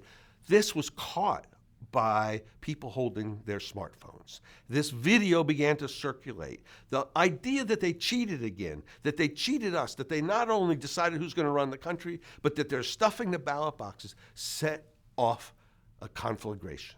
It was a match that changed the world. It hit the floor, and by the next day, the demonstrations began. The first demonstration was thought up by a couple of guys who were really angry about this, young people who had come to Moscow looking for a better fortune, and they were sitting around thinking, how are we going to express this? And they said, we got to do something. We got to protest.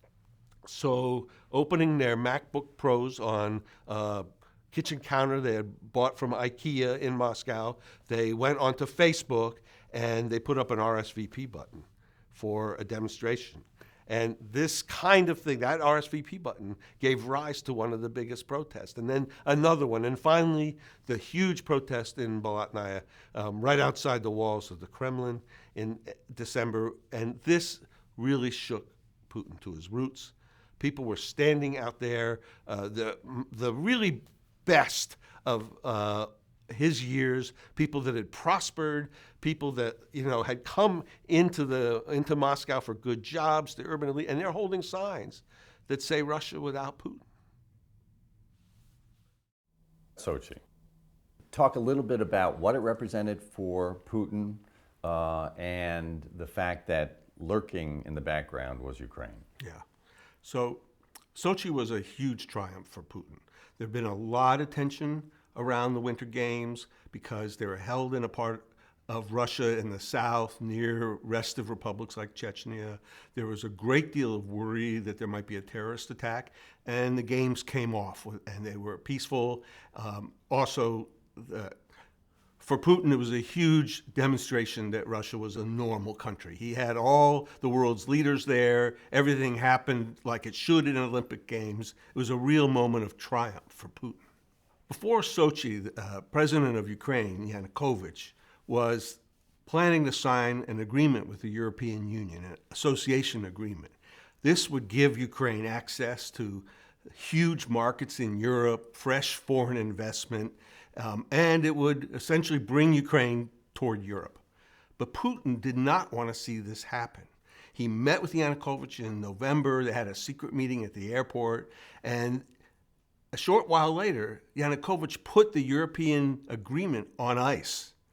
And a few weeks after that, Putin dangled a real big aid package for Ukraine, $15 billion, a big cut in natural gas prices, which was really important for Ukraine. And Putin was holding out the idea that Yanukovych could join this Eurasian Economic Union that was a real goal of Putin that he had talked about often, the idea that these Eurasian countries, former Soviet republics, would all bond together. And this switch that Yanukovych made, putting the Europeans on ice and considering this offer of a big aid package from Russia, really enraged Ukrainian street. And really only a short while after Yanukovych indicated that he might sign that deal, might approve of that deal, the protests began. The first Sunday afterwards, 100,000 people were out in the streets of Kyiv, and soon protests got bigger and bigger.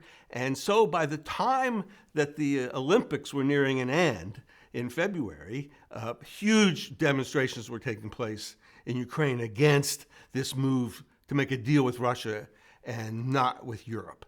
And I think this speaks, first of all, to the fact that a lot of people in Ukraine saw their future with Europe and not with Russia. But it hadn't really been a burning issue until this choice had been made between the European agreement, access to these huge European markets and foreign investment, and the Russia offer of an aid package. And Yanukovych was a friend of the Kremlin. He was a pro-Russian, leader of pro-Russian groups. He was a leader of he'd been a provincial leader in Donetsk, the part of Ukraine with a big Russian-speaking population. He considered himself an ally of Putin and the Kremlin. And as these demonstrations grew in the streets of Ukraine in Independence Square, the Maidan movement was born in reaction to this switch he wanted to make. And as these demonstrations grew, he couldn't manage them. There was violence, and finally, one night, Yanukovych fled his country. He just up and left amidst all of this violence. He abandoned Ukraine. So Putin, right after Sochi, right as the games are concluding, suddenly has a crisis on his hands. And he's just come off such a sweet triumph of the Olympics, and now he's looking just beyond the horizon, and there is a boiling cauldron in Ukraine. His guy, who was the president of Ukraine, has fled, and it looks like Ukraine might be lost to him. And that would be a terrible, terrible setback for Putin, because he's believed that Ukraine was part of a sphere of influence, that he believed that Ukraine was part of a sphere of influence that was rightly Russia's. So for Putin, this thing is a real threat on several levels, okay? On the big level, Putin still is bitter about the enlargement of NATO in the 1990s. He is still bitter about the idea that Ukraine is having a dalliance with Europe, with the European Union. And so on a large level, conceptual level, this is taking an apple right out of his mouth. But it's also very, very tactical and very specific.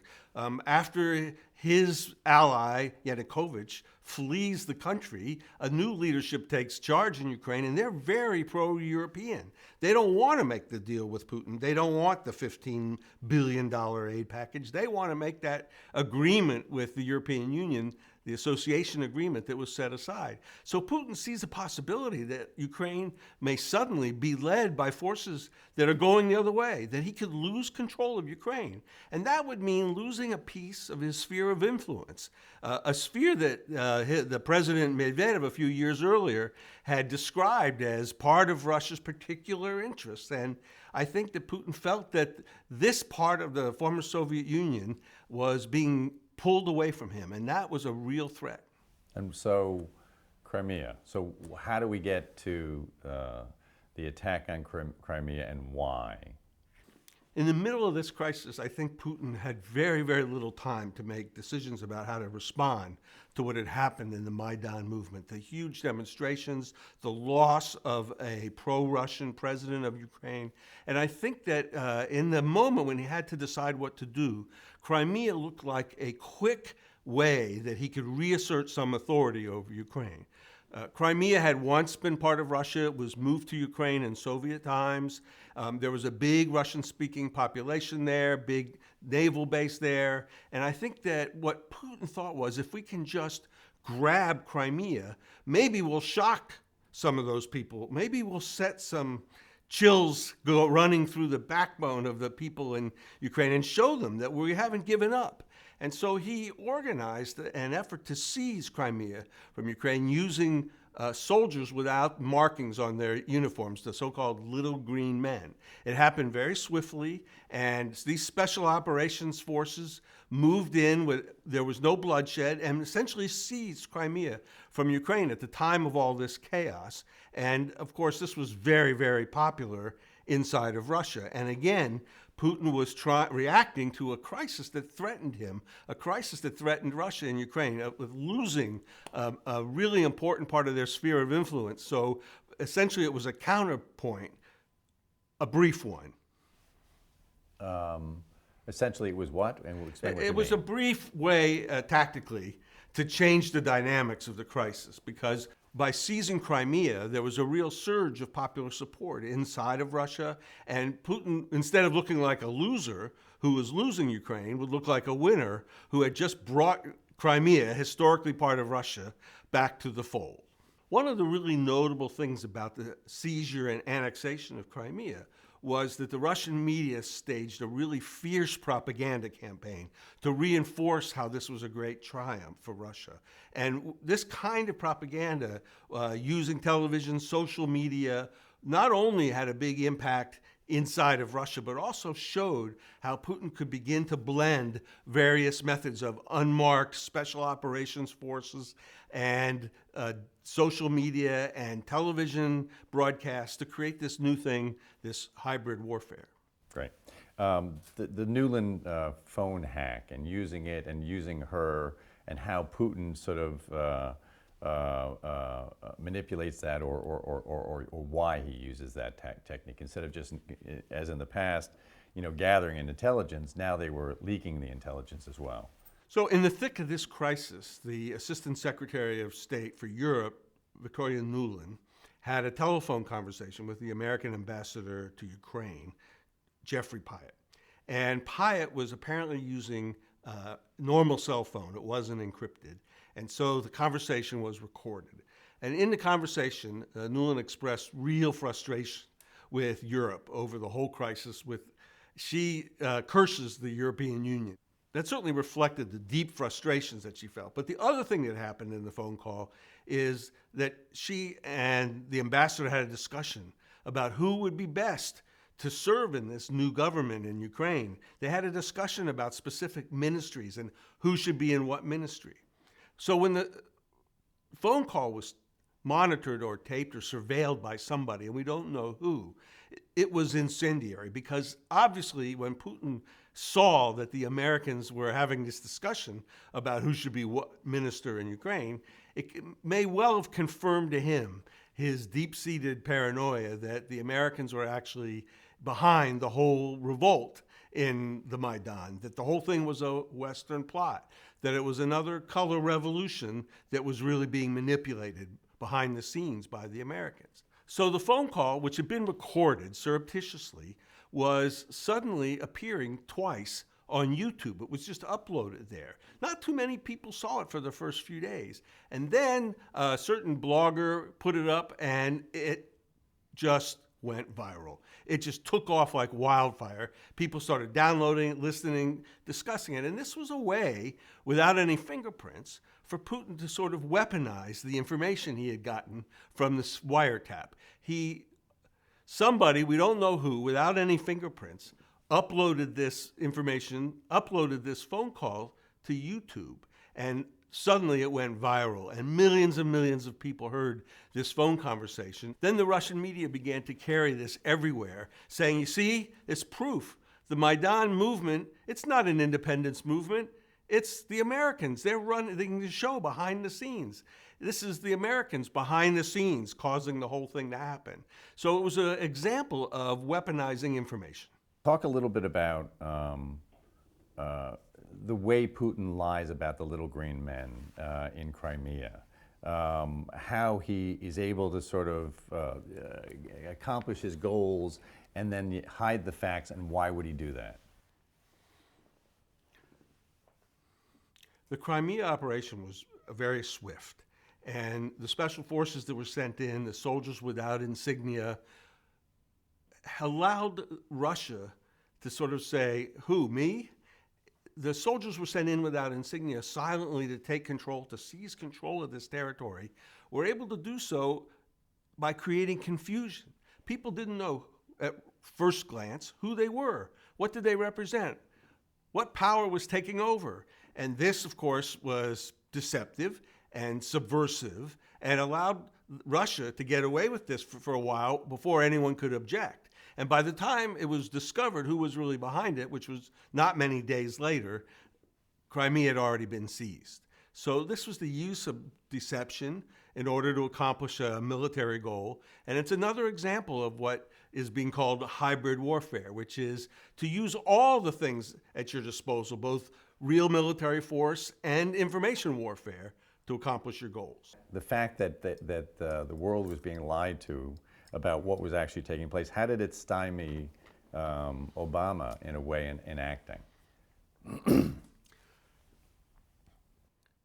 If it was murky about who were these little green men, it would be a lot harder to protest. It would be a lot harder to stage a swift response. It would certainly make it much more difficult for the West to put their arms around the nature of the problem.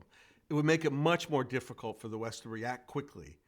It would make it a lot harder for the White House and for the West to react quickly if it was murky who was carrying out the invasion. And thus for Obama, yeah, sort of in a quandary of how to act? You know, Jim, I just don't know the answer to this question. Okay. I mean, it's just not something I'm up on. So the taking of Crimea, without being stopped by the West, without the West sort of raising, you know, the red flags in some way, how did that embolden Putin? I think what the taking of Crimea did was to lead to the very next stage, okay? First of all, when Crimea was taken, the Maidan movement didn't stop. The movement in Ukraine, the demonstrations and the movement toward Europe was not arrested. It was not stopped all of a sudden. Putin still had a very big problem, which is that by taking Ukraine, he'd even pissed off the Ukrainians even more. The movement toward Europe was accelerating, and so he had to do something else. So I think Putin then reached into a toolbox that had been used elsewhere. And that toolbox partially was reflected in the Crimea operation, which was to try and create military conflict or ethnic or civil conflict and create just enough of it to cause everybody to gasp and to stop and to freeze. And I think that Putin created a war in southeastern Ukraine in two provinces by stirring it up, by importing fighters, by essentially challenging Ukraine militarily. And he did that in order to undermine what he saw happening in the capital, the movement toward Europe. He did it to sort of challenge Ukraine's sovereignty and for a while even to threaten it, because he also massed regular forces on the border with Ukraine, massing them inside Russia, on the border with Ukraine. He sent irregular fighters in to start an insurrection in Ukraine. And, you know, this tactic of using these sort of irregular fighters and separatists had been done elsewhere to create frozen conflicts in which Putin had tried to accomplish goals. And frankly, it had even been done before his time. But if you look at Transnistria and South Ossetia and Abkhazia, each of these conflicts was similar, frozen conflict, unresolved, but a way for Russia to continue to have a little bit of influence. And I think that what we saw in Ukraine was Putin seized Crimea, but the crisis continued. And so he decided to roll the dice on an even bigger intervention, this time to start a war in southeastern Ukraine. And this war, again, at first, Putin said, this war was being started by indigenous separatists, by people who were there who wanted to be free of this new Ukraine. He talked about, Russia created this narrative that the revolt in the Maidan was actually being fueled by the West or by crazy Ukrainian nationalists or by fascists. They created a whole story about it, but in fact, this was the revolt of people who on the street who wanted an association, wanted to be part of Europe. And Putin, in starting this war in Ukraine, didn't fess up to what he was doing. He used deception. He used subversion again, and didn't admit at first that these people who were shooting their way into Ukraine were actually being paid for and instigated by him. What is hybrid war? So in 2013, the chief of the Russian military's general staff, General Gerasimov, wrote an article sort of looking ahead at what would future war look like. And he described what he called a hybrid war. It was really actually a look ahead at what the Russian military thought the West would do in a future war and how to get prepared. But it was very revealing because it also showed what Russia's thinking was about how future wars would be conducted. And hybrid war in this context was a big, broad kind of category. It meant, first of all, that there might not be a declaration of war, that hostilities in war might happen without a declaration.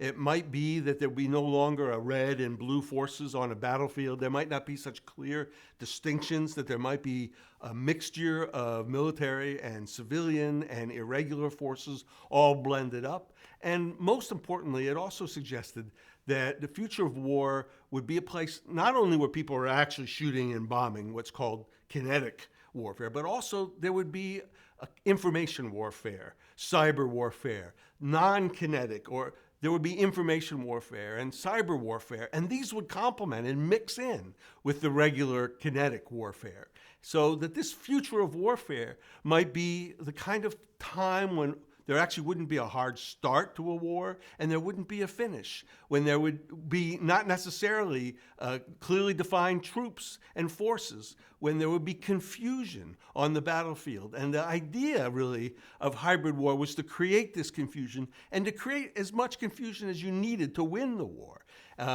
There was a lot of talk in Russia about the idea of sort of a chaos button that you could press or that you could turn that would manipulate the amount of war, that would manipulate the kind of disruption and chaos that you'd get on the battlefield. And this whole idea that future warfare would involve marshaling all these different forces, and that then you could control how much, whether it was disinformation one day or an attack by irregulars another day, that then you would use, for example, media to try and create confusion about what had happened on the battlefield. That was also part of hybrid war.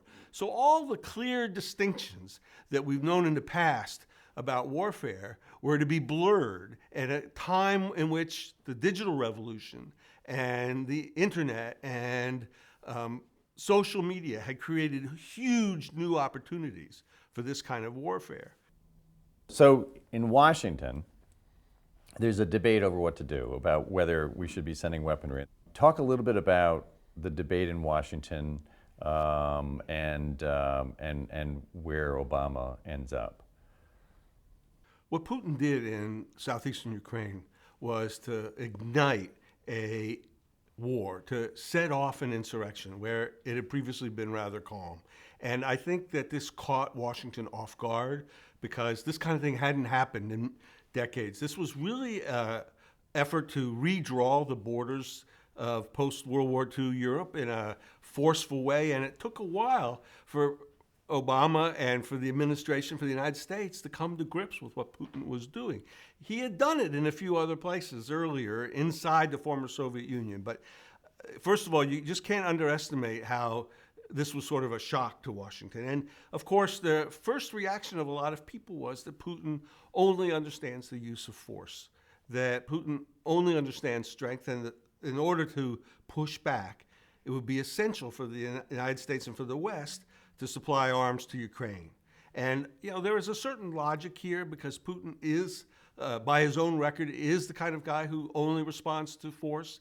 He certainly doesn't respond a lot to jawboning.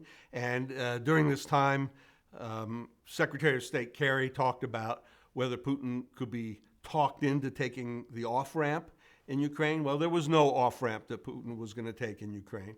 And the idea of arming Ukraine, of really providing things like anti-tank weapons, lethal weapons for Ukraine, would be to essentially meet fire with fire and hopefully stop Putin in his tracks. But the flip side of this, which I think was not only heard in Washington, but also among people elsewhere, is that there was a real danger that if the United States escalated this, that Putin would escalate too. And that it would just essentially lead immediately to a full-fledged war in Ukraine. And would that be the right thing for Ukraine? What would that do to Ukraine? How would that help Ukraine realize its aspirations to be part of Europe? And was it really worth it? And since this was a part of the former Soviet Union, did we really want to be at war with Russia on territory of the former Soviet Union? Was that in American national interest? Was that worthy of blood and treasure? there's definitely kind of a post-Iraq syndrome in Washington. Is a lot more caution about the use of force these days, I think, and definitely President Obama felt that caution and was very, very conservative in his use of force. And I think he looked at this and felt that arming Ukraine in this battle with Russia would probably simply lead to a wider war that he wanted to avoid. The hacking of the DNC, the eventual hacking of Podesta as of March, the weaponization of it by leaking it. Talk a little bit about the early days and the importance of why we misunderstood what was going on and what Russia was doing. So first of all, let's talk about the Podesta emails. John Podesta was Hillary Clinton's campaign chairman, and his Gmail account was hacked in March of 2016 as the campaign was getting underway. And a lot of information was downloaded by the hackers, and they held on to it, and they didn't begin to release it until October 7th. And then they began to dribble it out on WikiLeaks almost every day for the rest of the campaign. And this information in Podesta's Gmail account included confidential discussions about the campaign. It also included discussion about some of Hillary Clinton's speeches to Wall Street that had been controversial. And I think the daily dribble of this was basically sabotage. This was a way to embarrass the campaign and to keep this idea that something was fishy about Hillary and emails in the headlines almost every day. So this was a real active measure. This was an effort not just by a foreign power to hack and collect information and get some espionage, because the United States does that also, but to weaponize that information, to use the information in a political context to try and get a result. Just like had been done in Ukraine, this information was weaponized by leaking it through WikiLeaks. And I think it had an effect because it created doubt, it created suspicion, and in many, many ways, this kind of hybrid warfare is designed to cast doubt on people, to create suspicions about what they might be up to, not to answer the questions, just to raise the questions. So this was a serious active measures campaign that goes beyond just normal espionage and intelligence collection. And so the effect of it on Hillary Clinton's campaign early on then was what? It certainly had an effect on at the DNC at the convention. Yeah, it had a big effect at the convention. The head of the DNC was forced to resign. This kind of suspicion and doubt that came out from the emails was exactly what hybrid warfare was all about. It was really about disruption. And the disruption continued because Hillary Clinton had to fight back against the idea that something was amiss in her use of a private email server when she had been Secretary of State. That controversy over email, just the word email in Hillary Clinton, could hurt her campaign, and this kept it alive. It kept it alive in a way that I think was, again, sort of a political sabotage. It wasn't simply a question of somebody leaking something in the public interest, but it was leaked with an intent to disrupt and destroy. And a great part of this was an effort by Russia to begin to hurt Hillary Clinton's candidacy, to begin to make it difficult for her to get elected president, to throw hurdles in her way. And this is what classic active measures are about. Sum up the motivations of Putin. Yeah. Putin's motivations work at several levels, okay? At a very deep, visceral level, he believes that the popular protests that we've seen throughout the former Soviet Union in the last 15, 16 years were all manipulated, that they were cynically manipulated by the West. He believes that the CIA was behind them, that the people who were protesting on the streets from the Rose Revolution, the Orange Revolution, that all of these were just setups and that the Americans were behind it. So he especially is angry about the 2011 protests in Moscow, which went right to the heart of his rule, which seemed to him to be very, very threatening, and he blamed Hillary Clinton for orchestrating that. He was wrong. They were genuine protests, but in his mind, they were manipulated, they were organized by the West. And so I think that Putin's next motivation is that he wanted to make sure Hillary Clinton, who had organized these protests, he thought, did not get elected president of the United States. So he also wanted to show, I think, in a kind of bravado way, that democracy wasn't all it was cracked up to be, that democracy could be messy and chaotic. Because Putin had been arguing for a long time that he didn't want to be lectured anymore by Americans or Westerners about democracy and the virtues of the democratic world. He has said that he felt Russia had its own culture, its own civilization, and he deeply resented these lectures. He deeply resented even such benign activities as democracy promotion. He saw it as part of a conspiracy, a plot to undermine him and other leaders. So I think that Putin was also motivated by a desire to say to many people, you see, democracy ain't so great either, because he didn't believe in democracy, not for a minute. So what Putin did is he grabbed that chaos button that was part of hybrid warfare, and he just cranked it a few more notches to turn up the chaos in the United States, to turn up the level of distrust, of suspicion, and of bewilderment and disorienting developments in the United States election. It was a classic use of active measures and kind of a hybrid warfare operation against the United States. I think Putin was also deeply personally bitter about the Panama Papers. The Panama Papers was the revelation from the records of a law firm in Panama of a huge amount of offshore accounts by powerful people around the world, not only in Russia. But the disclosures included a hefty dose of fresh information about Putin's pals, his cronies in Russia. And there was an enormous amount of new information about the billions and billions of dollars they were moving in offshore accounts. And I think this really, really hurt Putin, because to him, again, it didn't seem like a group of journalists which published the Panama Papers, which they did, but instead he was deeply paranoid and suspicious that this was the American CIA, that this was the United States and the West manipulating things, just like those protests. This was a strike right at his heart, and this was a strike right at his circle of cronies. Trump's campaign.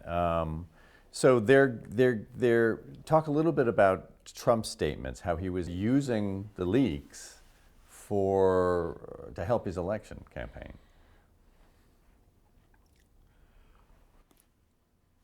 On October 7th, the intelligence community announced that they saw Russia's hand behind this hacking. And that should have been really big headlines in the United States. It wasn't, because that's also the day that the Access, what was it? Access Hollywood. Yeah. That was also the day that the Access Hollywood tape came out, and also the day that the Podesta emails started to leak. But the thing is that the intelligence assessment should have been huge headlines and should have overtaken the news cycle for a long time. It was big news. But it sank in the rest of the shouting of the campaign. And Trump in his campaign seemed unperturbed by it. He didn't raise it. He tried to essentially call upon Russia to do more. And at one moment he says, "Hey, Russia, are you listening?" About Hillary's emails from when she was Secretary of State. So for him, I think he felt that the issue of Hillary's vulnerability to anything having to do with emails was something he could exploit. So in many ways, Trump's interest in the campaign of exploiting this to damage Hillary Clinton's campaign was exactly what Putin was after, to exploit it, to damage Hillary Clinton's campaign, to raise questions that couldn't be answered, to undermine her legitimacy. How he reacted towards Putin, what do we know about that? Or understand, what can we say about that? Putin, for a long time, has felt that Russia needed to stand up from its knees and be heard, even if it was weak and after the collapse of the Soviet Union. And in fact, Putin has kind of a long-term campaign, you might say, to make Russia great again. He's a nationalist, he's aggressive, he believes in using all kinds of weapons, oftentimes asymmetrical weapons, to attack people that are bigger and stronger than he is. And, in many ways, Trump has a similar worldview, a view that's zero-sum. If I lose, you win, and if I win, you lose. And a view that is very, very much centered around Trump's personality. Putin also has built the world centered around his personality. He's built a kind of personal authoritarianism in Russia. And Putin has all but mowed down the free press and civil society in Russia. He has really pushed aside democracy. And Trump does not have strong feelings about democratic norms in the United States. Of course, he's bound in a bigger system that is a vibrant democracy. But Trump's personal feelings about democratic norms are very, very ambivalent. And then in his inaugural address, Trump said, I, as president, am not going to tell other countries how to behave. We're not going to impose our values on you. And he has said this repeatedly. Well, this is music to Putin's ears. The fact that the United States will no longer lecture him about democracy, that's exactly what he's been asking for many, many years. But for Trump to say this, for Trump not to talk about democracy and human rights to countries that violate it, is breaking with decades of practice and policy in the United States. So I think that Putin saw an American president coming along who would acknowledge him as 10 feet tall, who wouldn't lecture him on democracy and human rights, who would be a tough nationalist and who didn't care much about democratic norms. In all these things, they share a common view. You talked a little bit already about the October 7th release of the DNI report. Let's finish that up and also combine it with where we're going next anyway, which is this question is, yes, they released it. Yes, they were overtaken by other news stories, including the Access Hollywood tapes. But there seemed to be any grand, strategy to really get this message out? How does that sort of define sort of, what was being done in the White House, the reluctance to move forward with this? So if you look back, the October 7th statement was very, very clear. The intelligence community said, we are confident that Russia's been stealing this information and that they've been using it against us. So there wasn't any equivocation in the statement. But the way it came out, it was then just put out and dropped. And I think this should have been a major news story for quite a while, and instead it was overtaken almost immediately by other events. And I think part of the reason here is the Obama White House didn't push it. And I think in their internal deliberations, they were thinking, if we make a big issue of this, will we be accused of trying to put our finger on the scale of the election? Will we be accused of trying to influence the outcome of the election? And you have to remember, at the time, Donald Trump was warning his supporters the election might be rigged. And I think people inside the Obama White House were relatively confident that Hillary Clinton was going to win. They didn't want to do anything that would seem like President Obama was going to interfere in the outcome of the election. So when this information came out, they didn't publicize it widely. They did not pursue it like they should have. Talk a little bit more about sort of the tools that he was using, the use of, and specifically the use of venues like RT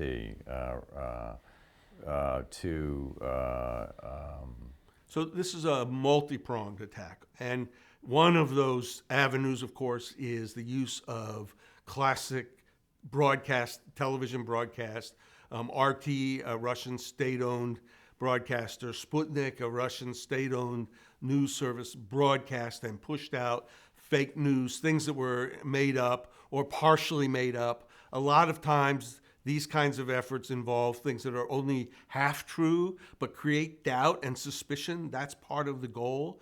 Also, the digital revolution had opened up a whole nother avenue this way in social media and the use of bots and trolls. Enormous amounts of small pings could be created to people, and the recipients of these wouldn't often know that they were generated by Russia or that some kind of conspiracy or suspicion or doubt that had surfaced in their news feed that day was created by Russia. So it allowed a lot of this kind of hybrid warfare to be carried out without fingerprints.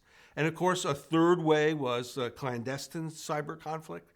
Cyber conflict was used in Ukraine to close down an electricity grid. It could be used also to get into computers, to download information like John Podesta's emails, to then release them, and again create suspicion and to undermine the legitimacy. So all these different channels were working simultaneously. Just to clarify, so the use of for instance, RT and Sputnik, what are the fingerprints that one can derive about the government's control over these avenues? I don't know what you mean. How, by when RT or Sputnik is putting out this word, how do we know that the government is supportive of it behind it? Well, we know that the Russian government owns the RT and Sputnik. They are state-run and state-owned, and they reflect the views of Russia. They're actually not seen by that many people, but in the world of hybrid warfare and disinformation, all you need to do is float something that's incorrect or wrong, and then other people will seize on it, and dissemination happens at light speed, and oftentimes without any fingerprints. The election day. So what is the reaction in Moscow to the election of Donald Trump? I think the reaction in Moscow of Putin and his elites was elation because, first of all, they had a real dislike of Hillary Clinton, and they were worried that Hillary Clinton was going to be elected and would be very, very difficult. So by Hillary's defeat, they first of all felt euphoric. I think that the fact that Donald Trump was elected was kind of a consolation prize. He seemed to have parallel views with Putin, and I think they hoped that the first fruits of that might be relaxing the sanctions that have been put on, the economic sanctions for the insurrection in Ukraine and for the activities in Ukraine and Crimea. And I'm sure that the very first reaction that Putin had was that his operation had succeeded.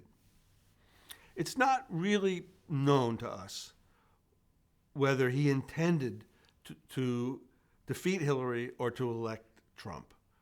But on the night that he learned that he had done both, he was probably very, very happy with the outcome. So from day one, this Russian story has been on the, has been dogging Trump's heels. Talk a little bit about the frustrations that he's shown with it and sort of the effect on his agenda. Let me try it this way. From the beginning, I think that Putin hoped that Trump will be able to deliver a different kind of reaction to Russia, that Trump will be able to deliver a lifting of sanctions over Ukraine, that Trump wouldn't lecture Russia about democracy and human rights, that Trump would make a place for Putin at the big boys' table. That's what Putin wanted, a place at the table. He wanted, even though Russia, has an economy about the size of Italy, Putin wanted that chair that had been held by the Soviet Union, a great superpower, and he wanted Trump to treat him that way. And I think Trump was inclined to do those things, but what happened was a terrible backlash. What happened as the information about what Russia had done continued to accumulate, as it continued to be evident that Russia had carried out these active measures against American democracy, the American body politic, American voters, people began to get very, very unhappy with it. And they certainly saw these headlines day after day about what Russia tried to do. And I think Congress saw them also. And people grew really, really pissed off about what Putin had done in America. So even though Putin may have felt right after the election that he accomplished his goals of damaging Hillary's campaign, what he generated was a really tough backlash. The whole operation in some ways backfired because soon the political mood in the United States shifted against Russia. And it started to do that, especially in the spring, as more and more information came out about these active measures that Russia had taken The American people did not react very kindly to it. Congress didn't react very kindly to it. And this left Trump in a tough spot, because if he wanted to have a better relationship with Russia, it was going to be a lot harder now that the whole operation had backfired. The American people were unhappy about their election being meddled with and interfered with by Russia. And I think that for Putin, this is part of the accounting of this whole episode that is still unfolding, which is, was it really a success? In some ways, he could maybe say he contributed to Hillary Clinton's defeat. Maybe. There were other factors, but he now has on his hands a really angry backlash in the United States. Congress has just voted again to lock down the sanctions by overwhelming majorities. So Putin has got a situation that seems to be much worse for him than when he started out using his clever hybrid warfare techniques, his active measures, meddling in the American election. It all seems to have actually backfired against him. The whole question of collusion, just from 20,000 feet, the many issues of the cases that have been ID'd, so far about potential collusion, from Flynn to the June meeting, whatever. What's your take on it? Is this a situation of the Trump administration being willing or unwilling dupes? I don't think we know whether the active measures that Putin sent toward our election to try and influence it were guided with help from inside the Trump campaign, or if they were simply unwitting receivers of help. And I think that in the middle of a presidential campaign where everything is very tense and tight, it's possible that the Trump people just felt the wind at their back and didn't really know. And it's also possible that they were in close coordination. We don't know really the truth of this. And I think the focus on the word collusion is unfortunate, because what really happened here, we know, is that Russia undertook through multiple channels active measures to try and influence the American political campaign and election, to change the course of our history. The important thing is the offense, the attack against the United States.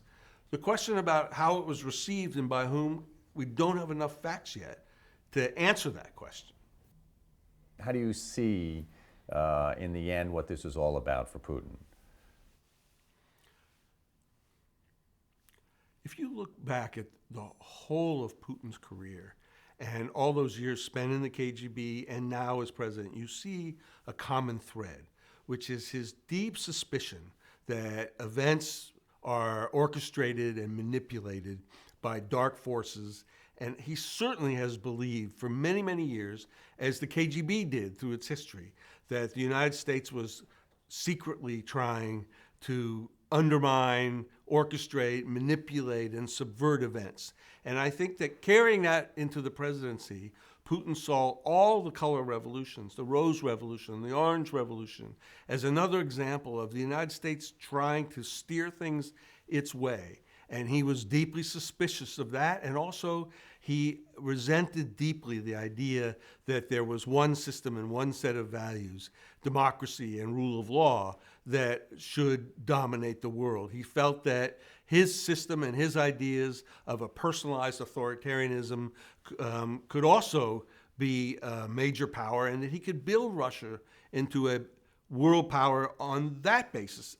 And he could push back against democracy and all the lectures that he so much disliked. So I think what we saw all the way through, certainly in the Munich speech in 2007, through the Crimea speech in 2014, in his reaction to all the color revolutions, right up through the MH17 disinformation campaign, and then the reaction to the Panama Papers and the reaction to the protests in Moscow. Remember, in those protests, right outside the Kremlin walls, people are holding up placards and chanting, "Russia without Putin." And I think Putin felt like he had to strike back at whoever was behind that. And he didn't believe the Russians on the street were genuinely in protest. He believed that Hillary Clinton was. So this entire active measures campaign was revenge for what he thought and what he suspected was the orchestration by the United States of some kind of deep behind-the-scenes movement to change the nature of democracy, to support democracy when he was against it. I think Putin feared deep down that somehow if the United States could promote regime change in Iraq, if the United States could intervene in Kosovo in 1999, if the United States was teaching democracy promotion through all these former Soviet republics, that someday the United States would come for him. He was deeply afraid of the idea of regime change and believed that the United States was cynically using it and was dressing up its ideals as democratic and rule of law, but was just every bit as cynical and vicious as he was. So I think Putin undertook the active measures against the United States partially because Hillary Clinton represented such a threat, but also the American system represented such a threat. The American system and its promotion all over the world of rule of law and democracy threatened him because he didn't have those things and he didn't want them.